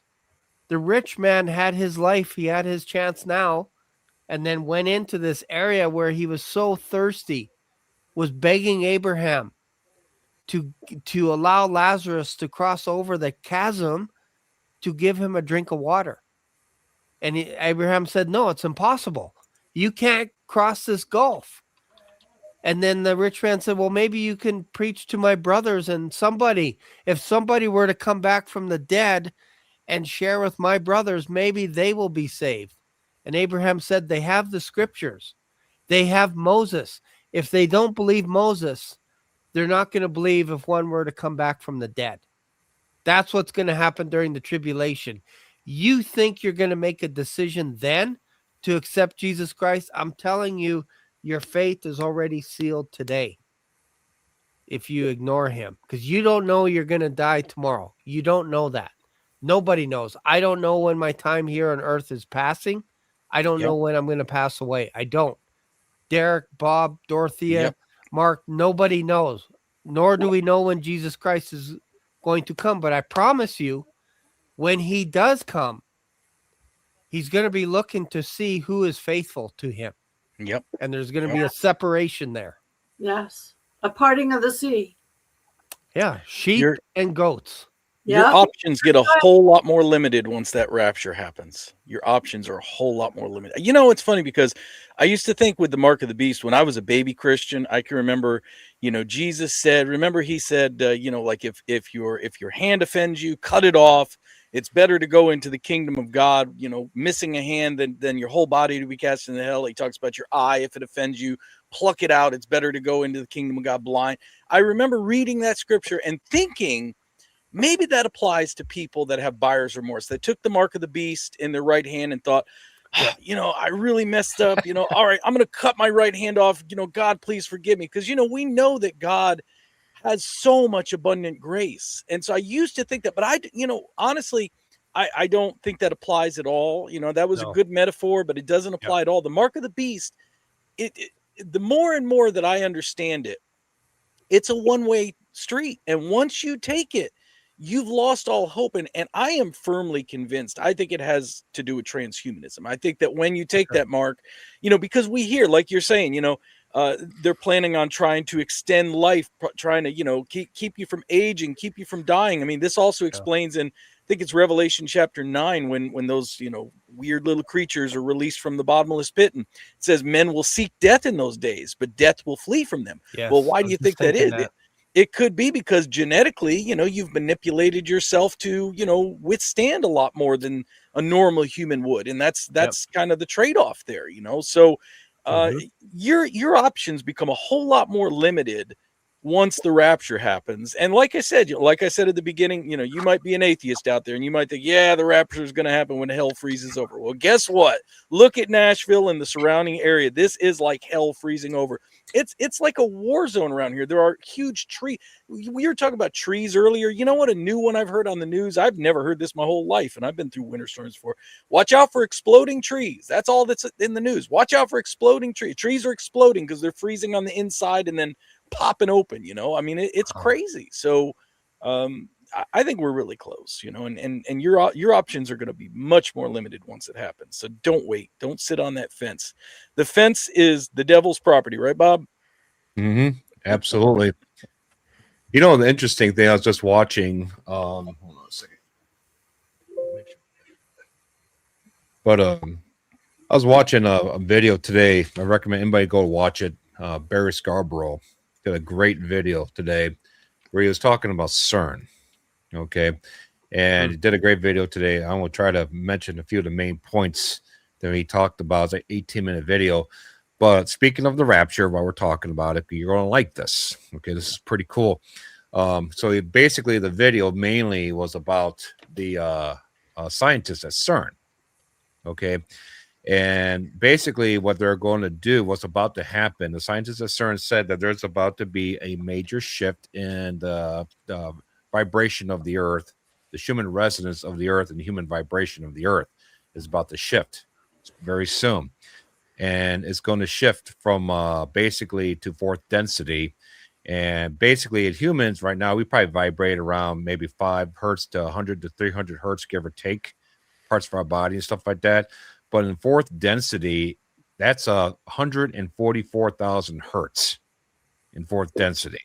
Okay, that will rip a human body apart. All right, your body will just you just can't live in that type of environment. So 144,000, interesting, because 144,000 Jews and stuff like that. But very interesting that worked out right there.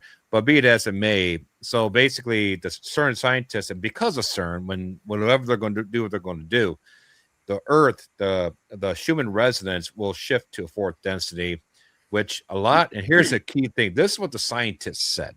Okay. There will be a lot of humans on the earth that won't be able to make the shift.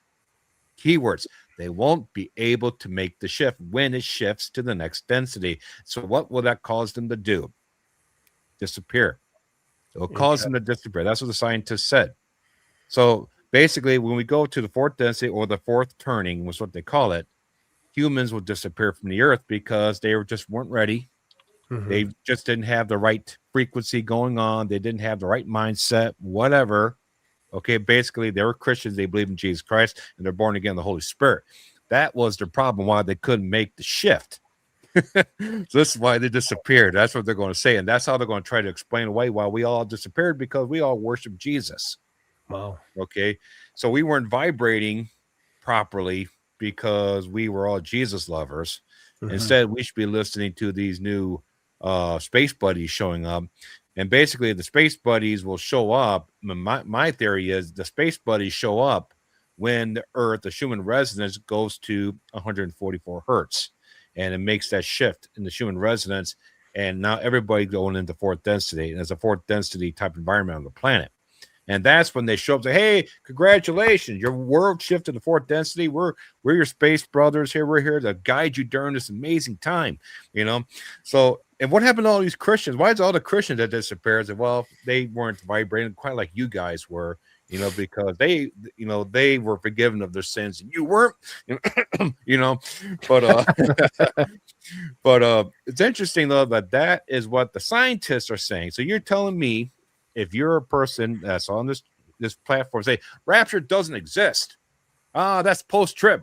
That's pre-trib. I mean, that's post-trib or mid-trib or whatever, or it just doesn't exist. Hey, these guys, the scientists at CERN and their reporters, they're saying that no, people are going to disappear. A lot of them are going to disappear when we shift to this new 144 hertz environment, fourth density environment. And we're just not going to make the shift. Other people will. That explains away the rapture. Now, wait a minute. With that, we had... Yeah. Go ahead, Mark. even with that, we had back in what, the 60s or the 70s when they had the seed child or the seed children, the thing going around with the having told that at some point in time there's going to come a day where a lot of people are going to disappear all in one day because they didn't reach a certain frequency. So that perfectly coincides with what the scientists are telling us today, that they were planning this back, what, in the 60s or the 70s when they were speaking of the aliens and stuff back then. So that's it. That's the Great Deception, part of the Great Deception. Isn't it also when we leave, there's going to be a great shaking? We've been thinking about the graves of the people that died first that are going to heaven, but maybe that great shaking is the final change of the axle of the earth that brings on everything else. Well, when you think about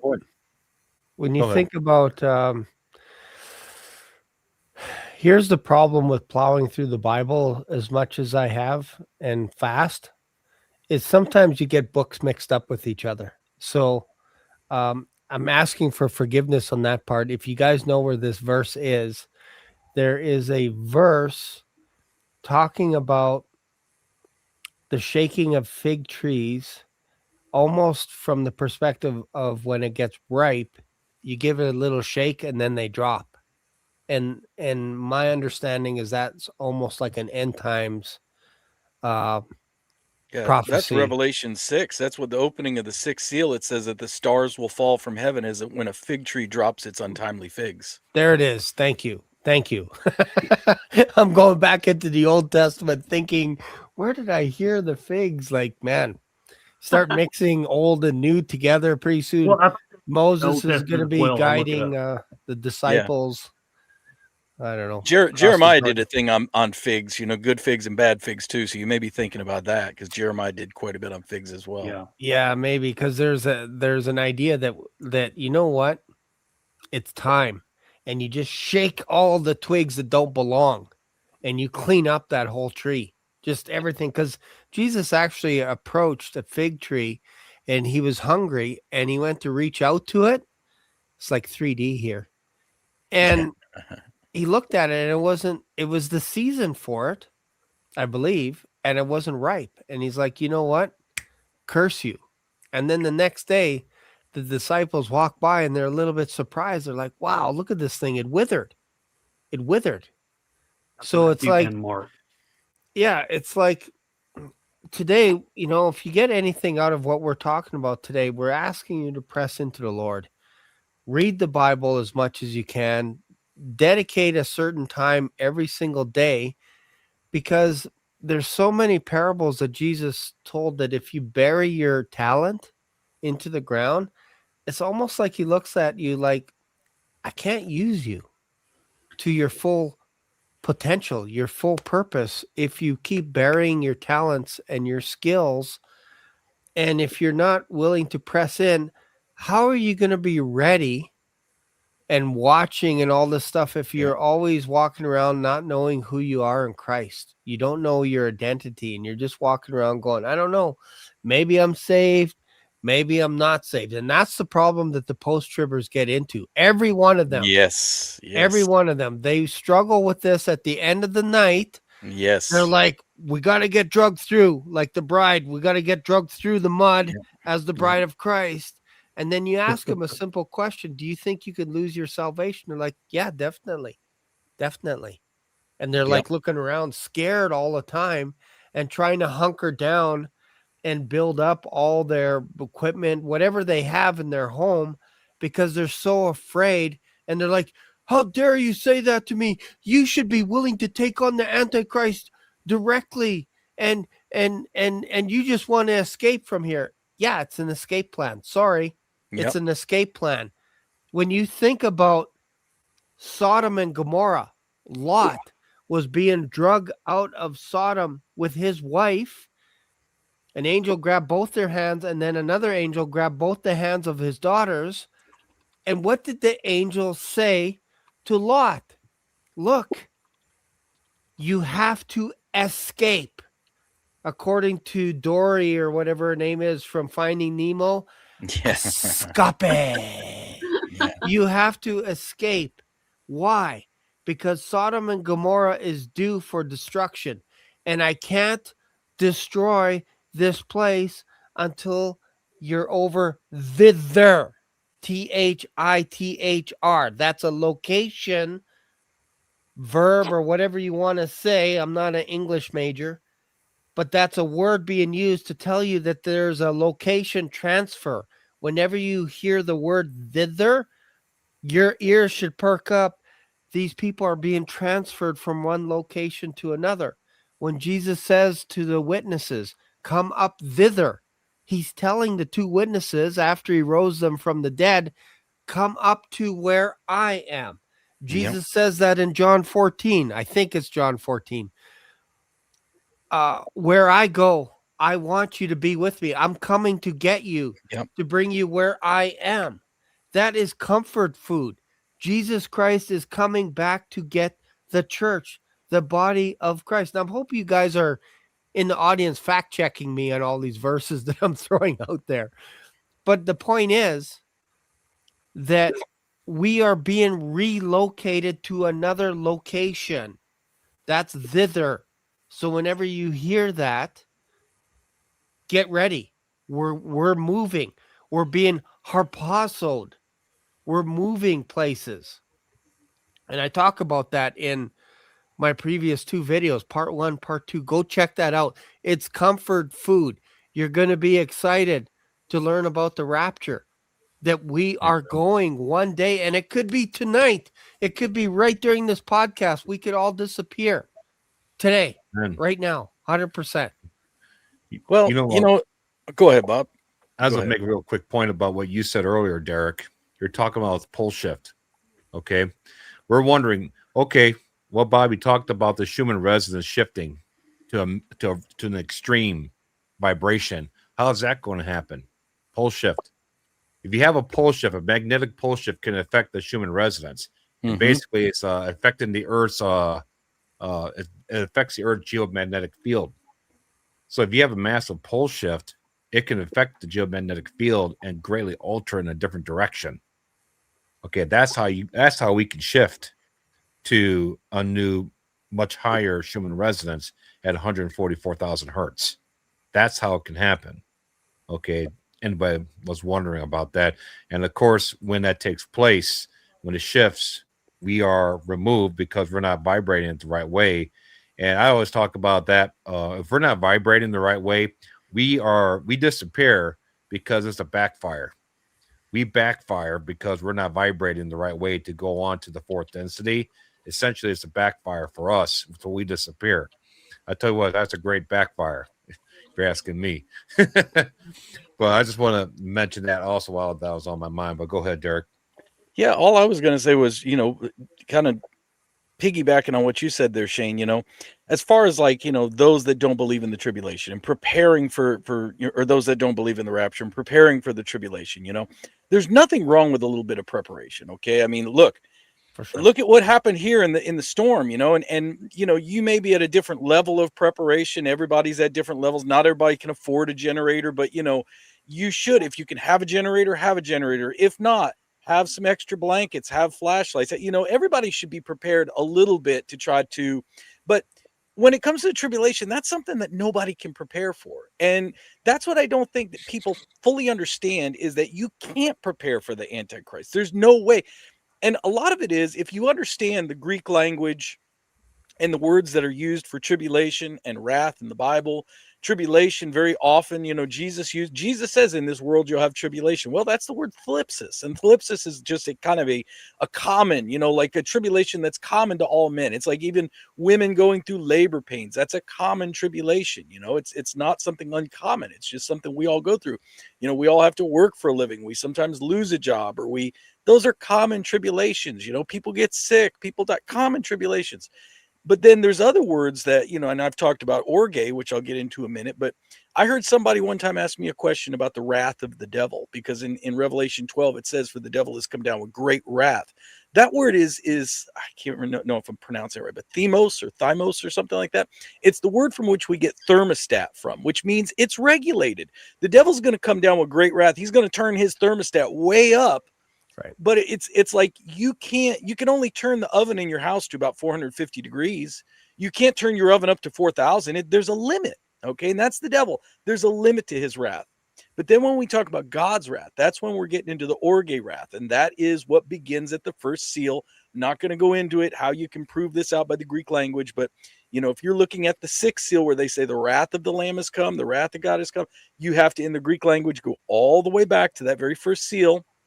It ties it in the Greek language. Trust me on this. But the orge wrath, that is unrestrained. That's the word from which we get orgy or orgasm, and it means an unrestrained passion. You can see the connotation in those words, the English words that we understand. It's an unrestrained passion. Only in this case, it's God's unrestrained passion, and it's not of a sexual nature. It's unrestrained. His anger, he's going to just cut loose. He's off the chain. Okay, here it comes. Which, by the way, implies a restrainer. Right now, the restrainer is restraining God's wrath. That's what makes this whole scenario so very different. If you are a Christian, you will not go through the Great Tribulation because that is God's wrath. It's being restrained right now. And that's what you have to understand. You could prepare. You could prepare for the thlipsis. That's nothing wrong with that. Hey, I'm going through some thlipsis right now with this crazy weather, and it's good to prepare for that. You can even prepare maybe for the devil's wrath in a certain sense, although that's not going to be released until the tribulation. But, there are times that spiritual warfare cranks up a little bit hotter than others. We get that. Mhm. But the pure, unadulterated wrath of God, that was actually poured out on his son on the cross 2,000 years ago. So right now it's being restrained because we, the church, are in the world. We are the people that have accepted that payment. So why would he pour that out on us? That's why it's being restrained. But once we're out of here, Yeah. that's the whole key. Once we are out of here, now it's unrestrained. And Now he's going full bore on the people who Yeah. refuse to accept Jesus. So Exactly. When you read the book of Job, which I'm about to embark on, because I'm almost done. I just have to read Job all the way to the end of Song of Songs, and then I'm done. Song of Solomon. I'm done the Bible. But in Job, it talks about the devil's greatest beef with Job was arguably with God as well, was that God placed a hedge around Job. He's like, if you didn't have this hedge around you, he would curse you to your face. yep. So that tells me that there is a hedge around people. Yep.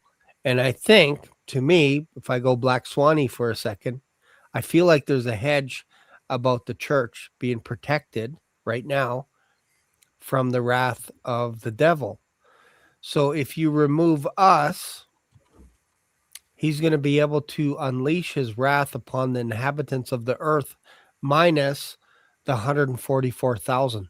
I can't speak for anyone else. I can't say you're going to make it in the tribulation. Oh, you're going to make it because you have a deep enough bunker. I promise you, you cannot hide from the wrath of God. You cannot hide from it. So if you think you can, there's something going on in your mechanism that you think you have something on God that you know that he doesn't know. And we know that from the book of Revelation. This is coming upon the whole world. Jacob's trouble. It's the whole world gets into trouble and there's nowhere to hide. Why do you think the elites are saying rocks fall on us? Yep. Because there are pockets of people. I'd rather them fall on their heads. Exactly. There's pockets. There's going to be pockets of people that cannot unlife themselves to get themselves out of this situation. So I don't know. Maybe they're hooked up to these machines and they're paralyzed and they're dreaming, or who knows what it is, whatever nightmares are going on, but they're getting stung over and over again and they wish that they were unlifed. That could be you. That could be you if you don't believe in Jesus Christ. You could be stung over and over by these things that are these entities that are coming out of the bottomless pit, and they're targeting human beings. Angels are going to come at people. We think, oh, they're just playing harps up in heaven and that's it. Meanwhile, they can't wait to destroy those that come across God, that hate God, that hate his son, Jesus Christ. Imagine Jesus saying, go get him. Go get him, Tagger. Yep. Whatever you guys want to do it. But do it with the full amount, the full wrath, the full permission of God himself, of the universe, to rain havoc on earth. That's the environment you're going into after the rapture. And we're telling you, you don't have to go that route. You don't have to go there. And I will sleep like a baby tonight because I'm telling you every single day to give your heart over to Jesus Christ. And when you're standing in front of the great white throne judgment, you can't look over to me. I will have tears for you, but you can't look over at me and say, why didn't you tell me about this? Why? When you have people from Nineveh on one side looking and condemning people saying, look, we were preached at by Jonah and we accepted his word and we didn't get destroyed. You guys have the gospel. You have the Bible. We don't understand why you guys rejected Jesus Christ. You had so many chances. There's so many channels on YouTube right now that it's just crazy how many people are saying, repent, return to Jesus Christ, return to the Lord, turn from your wicked ways, come back. And you say no, and you laugh and you mock us, and you create videos to say these guys are scammers. Look at them. All they do is talk about Jesus Christ coming back because we love him. That's why we're talking about this. That's why we're warning you guys endlessly. Absolutely. You know, interesting too is Bible says, and they called off the rocks to fall on their heads and hide them from the wrath of the Lamb. Okay. And I always looked at that too, like, you know, they're going to be in underground bunkers, and they're hoping that these rocks, another way of looking at it too, is these rocks will reinforce where they're at. Not only are you 100 feet underground, now you got 50 feet of boulders on top of you. So this should help you hide. Like I said, hide us from the wrath of the Lamb. Okay, who could stand this day and stuff like that. But here's the thing. At the end of the tribulation, Jesus sends the harvesters to gather the wheats and the tares. If you're a terror, you're hiding in that bunker. And let me ask you something. Do you think that angel has any problem reaching you if you're hiding 100 feet on the ground? No problem reaching you. They teleport right to you. Boom, they appear. You're going with me. Teleport right to Jerusalem. They can do it. Okay, so they can hide on the ground, and Jesus knows he has to send the harvesters to gather everybody for the white throne, not the white throne, but the separation of sheep and the goats, and put all the tares into bundles. Okay, so the angels go on the surface of the earth, gather up all the bad people, and they go inside the earth and gather up all the bad people that are still living, and they bring them to Jerusalem for the judgment. So nobody's going to, like you said, Shane, nobody's going to be able to hide from Jesus. Because look, you're not going to have a millennial reign with these dirt bags hiding on the ground, popping their heads up every now and then, talking crap about our Lord and Savior. That ain't going to be happening. Okay, you got the devil sealed away in hell for 1,000 years. What makes you think you guys will be able to be about inside the earth and doing what you're doing when your leader is sealed away in hell? That just doesn't make any sense. If he can't hide, why do we think we can hide? Yeah. Weird. So yeah, you don't want to be here for it. Nope. No, You don't have to be. And No. there's stories, history in the Old Testament where one of the last kings, when Nebuchadnezzar was invading Jerusalem with his army, one of the kings, Derek would probably know who he is, actually escaped at night, and he took off with his sons kind of through some of the channels of Jerusalem and went out into the open, and they actually caught him and they brought him to another town. I forget what the name of the place was, but he was tried before Nebuchadnezzar. And before he was executed, his two sons were blinded, or were killed in front of him, I should say. And then he got blinded. And then he got chained, handcuffed, and drug off to Babylon. He thought he could escape God's, basically, ultimately, it was God's punishment to Israel, because there were so many prophets being sent to them one after another, and they would stone, they would cut them up, they would punish them, they would throw them into wells, all kinds of stuff. And God would plead with them, mercy after mercy, saying, return, return, return. And then it got to a point where, Jeremiah, you got to let these guys know there's a storm coming. They're coming. They're on their way even right now as we speak, and they're not going to stop till this whole place is destroyed. And they still thought that they can escape. They were making deals with Egypt. And God says, you know what Egypt is good for? Egypt is good for going, you know what? That's a great idea. Let me sit on it for a little while. Yeah. Let me think about it. I'm still thinking. I know you guys need help. That's what they are famous for doing back then, not helping you at the time that you need it. And I reject that covenant that you make with these guys. I reject it because you think you're safe. I will go and find you in Egypt. I will hunt you down personally. Before I was for you, and the exact energy that I used to be for you, I'm going to use that energy against you if you flee to Egypt. I want you to go to Babylon instead. And there are many that left. They actually kidnapped Jeremiah and took him to Egypt. There's all kinds of prophecies around that and stuff. The point is, you can't hide. You can't hide. Yep. You can run, but you can't hide. That's Run, for but you sure. can't hide. It's probably where that saying came from. I think Yeah. it was Hezekiah, I think, or something like that. I forget what the last king was. So what has our whole life been predictive programming?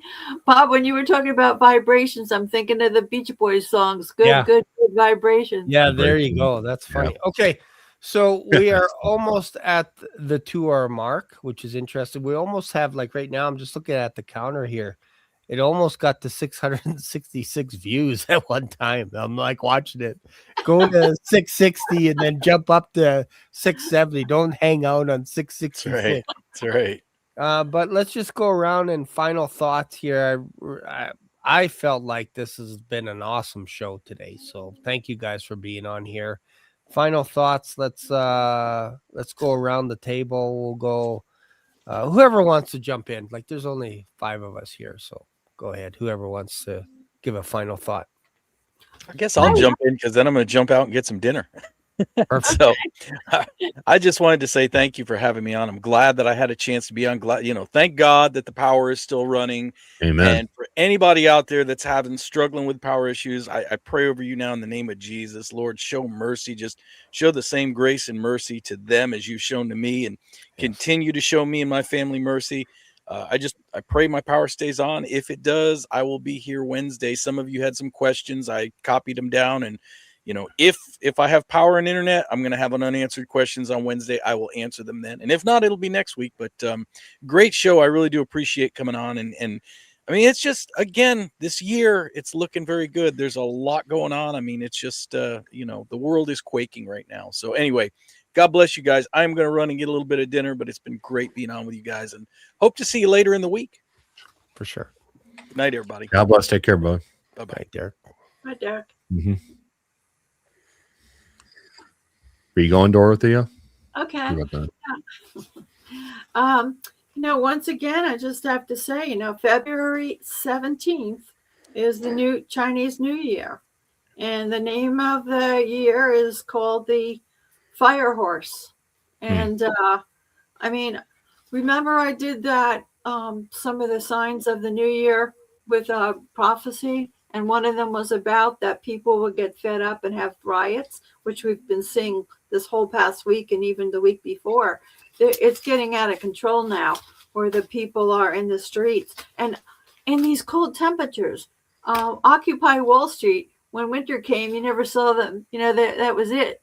These people, they're out in these frigid temperatures and they don't care. They are on fire for these riots right now. And that's not good, because it's just going to keep building up. They think it's a cause. Even in my own town, that never anything, no parades, no nothing. Now, all of a sudden, the past 2 years, every day we have all these people demonstrating in the cold. And I see them. They're all excited. It's like the Tower of Babel. If we all have one mind, there's nothing we can't do. And it's just like that's what's happening. So with the Chinese New Year being, and for anyone watching, this is, the belief with all that is not Christian. But, the devil takes whatever God has and tries to copy it and tries to distort it. So anyway, they still have ideas about things, all these other people that aren't Christian. And for them to do this, and then the same night that it starts is the Ring of Fire solar eclipse. You see, everything's fire. And even in this conflict with the red horse in the Bible, it's war, bloodshed, conflict, hatred. And that's actually what we're seeing a lot in America with these demonstrations. It's building up. And Bob, you know, I wanted to ask you, or Shane, maybe you know, remember when Trump had to met with, was it 700 generals? Or it was a lot, right? It was either 70 or 700, but I think it might have been 700. What was that about? Was that because of what's coming? He was letting all the generals know that the UFOs or the, you know, we're going to have the riots and demonstrations, or we're going to do nuclear stuff, and getting them on board because it was something major. Never heard of that before. Mm-hmm. Yeah, they did that because of they didn't want getting out. They just talked face to face. They announced something big was coming, and I think that big thing that's coming is they basically announced to everybody, "Hey, we're taking over the whole Western Hemisphere." So Yeah. this is the plan. This is what we're going to do. If we'll start with Venezuela, then we're going to move our way to Greenland or Then attack Canada. Iran. Go Then to Canada. Get Canada, get Mexico. All right. So here's the plan. You're all here. We're not. Everybody got their flash drive or folder. Don't send nothing over the internet. Here are your marching orders. You know, and you know, I think that's what that thing was all about. Yeah. So that way nothing got, you know, nobody was able to catch anything anywhere. And so that way nobody saw Venezuela coming. Nobody saw that coming. So a lot of the things they're doing now, you can kind of maybe kind of predict like where the carriers are going, what's going to happen, but you don't know what's going to happen when the carriers get there. Okay, you don't know if they're going to use a weapon of mass destruction, that vibration weapon. You don't know what they're going to do. Okay, so and I guess since I'm talking, I might as well finish up. But outside of that, it's been a great show. This has been a really good show. There's some good stuff we got into today. And I love talking about the rapture, but I also love talking about the science behind the rapture. I love talking about the science behind it, even though First Corinthians 15:51 says that, behold, I show you a mystery. It is a mystery, but I think there's some science behind it that God allows us to understand, that kind of gives credence to the event, and especially our enemies know that there is an event of people disappearing from the earth when we switch over to the new.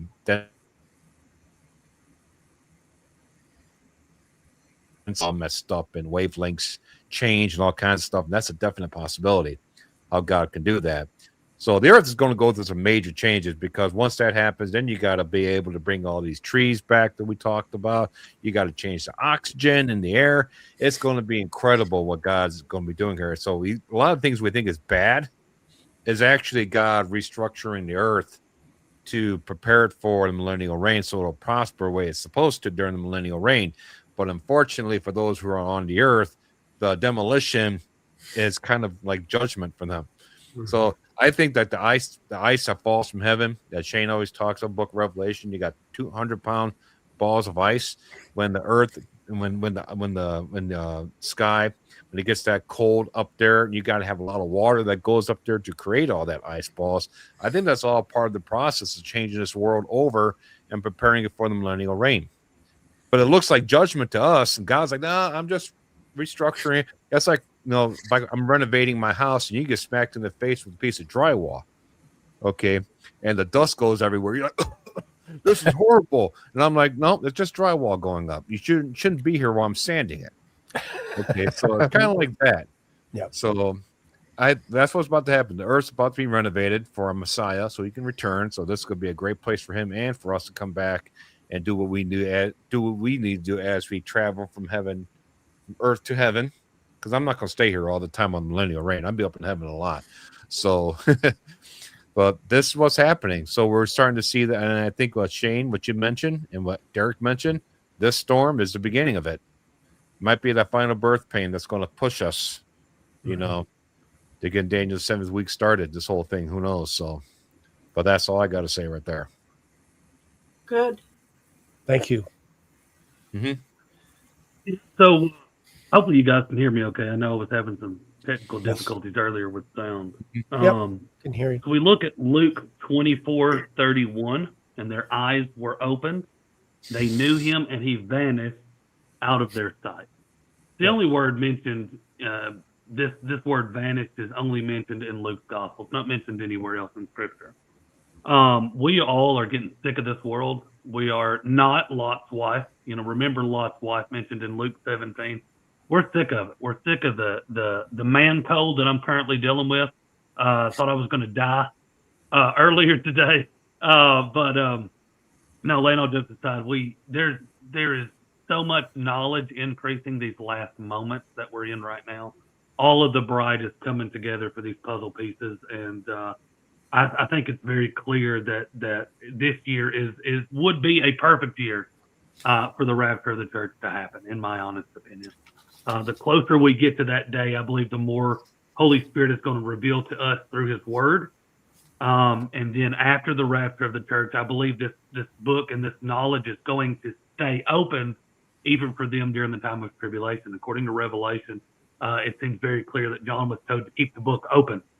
So I believe after Daniel 12:4, which we're seeing the increase of that knowledge now, we know that after the rapture of the church, that knowledge will constantly increase or be revealed at its peak, which is why we, the bride, have to be removed. Because if we're not removed, then we're going to be yelling, "Oh, that's the AC. Oh, these are the bad things that are coming out of the pit. Oh, this is, so on and so forth." So anyways, I love you guys. Thank you so much for having me on today. I apologize for not being as talkative as I usually am. I've been working on, the other day the Lord had given me an opportunity to buy a couple of little Bibles. So I've been working on writing in them and trying to get them set up. And I'm praying that my house will stay standing after the Dead in Christ Prize, so that I can have people come here, the tribulation saints come in and have some knowledge that they can start studying in on Yeah, good during idea. that time. But anyways, love you guys. Thank you so much for having me. Love you. Get better. God bless you, brother. God bless you. Awesome. Yeah, it's been a great show today. So thanks everyone for being here today. Thank you to my audience for being on the show. If you ever have any questions or anything whatsoever, just send me an email. If you don't know anything about Jesus Christ and you are curious, how do I get saved? What does it mean to be saved? What does it mean to be a Christian? What does it mean? Like, why do I have to read my Bible? All this kind of stuff. Email me and I'll go on a video chat with you. It'll be just me and you one-on-one.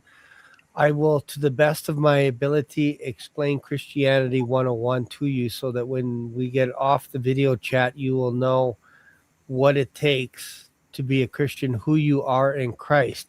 If you're already a Christian, you can email me your prayer requests, whatever it is. But I'm actually reaching out to those that don't know anything about Jesus Christ, and they may not know or understand what we were talking about today, that Jesus Christ is coming back one day. I can explain it to you personally, one-on-one on a video chat. So I'm willing to do that for you. All you have to do though is you have to reach out to me. You have to email me. I can send you a video link and then we can hook up and we can chat. I can walk you through everything. I can pray for you. If you have an unsaved spouse, I can pray for you as well. That is my specialty because that was passed to me from my wife. She prayed for me. Miracles in my life because of my wife. And I would say that is the best way to attack your spouse is through prayer, not by preaching to them. So that could be for somebody out there right now today. Don't know, but maybe that's for someone. So thank you guys for being on here again. I appreciate you guys. If you don't mind, just hang out in the background and we'll see you guys in another video. You got anything going on this week on your channel, Bob? Outside of the normal, I know we're meeting up this upcoming Friday to talk Friday. about Feed My Sheep Today live. So Yeah. And by the way, forgot to mention that this is the first time actually Shane's channel. This is actually being live. This is actually live on my channel now. Nice. So I figured out how to do that. So now Shane is now live on my channel, just like Uptime. Nice. So you joined the ranks of Uptime. Awesome. You've earned Awesome. it, so. Cool. Yes. Yeah. Yeah. This Friday, feel free to join us. We're going to be talking about Feed My Sheep today. We usually spend about an hour or so talking about what's going on in the world of Feed My Sheep today, how you can give, how you can donate, what projects we're working on. And from time to time in the future, we're going to plan on getting some of our missionaries on to be able to talk to them as well. So that's coming down the pipes, including people like Michael as well from Centurions of Faith. Tell us a little bit about what's going on, all that kind of stuff. So tune in on Friday. That's going to be in the morning around 10 o'clock in the morning, Mountain Standard Time, 11 o'clock Central. So make sure and watch out for that on my channel. Make sure you're subscribed to this channel, because I know YouTube, stop it. Stop unsubscribing people. They're notorious for that. My mom was unsubscribed 3 times. 3 times. I don't think it was my mother. So thank you guys. All right. Have a good night. See you guys later. Bye for now. Thank you. God bless. Thank Take care. God bless, guys. Black Swan Revelations here on YouTube brought you today's mind-bending journey. Dive into the discussion, your comments, questions, prayer requests, and powerful testimonies of Jesus' love are what fuel this community. Did today's episode hit home? Smash that like button. New here?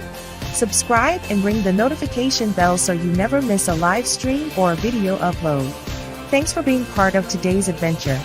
Catch you in the next video, or maybe even in the clouds. Stay curious, stay blessed.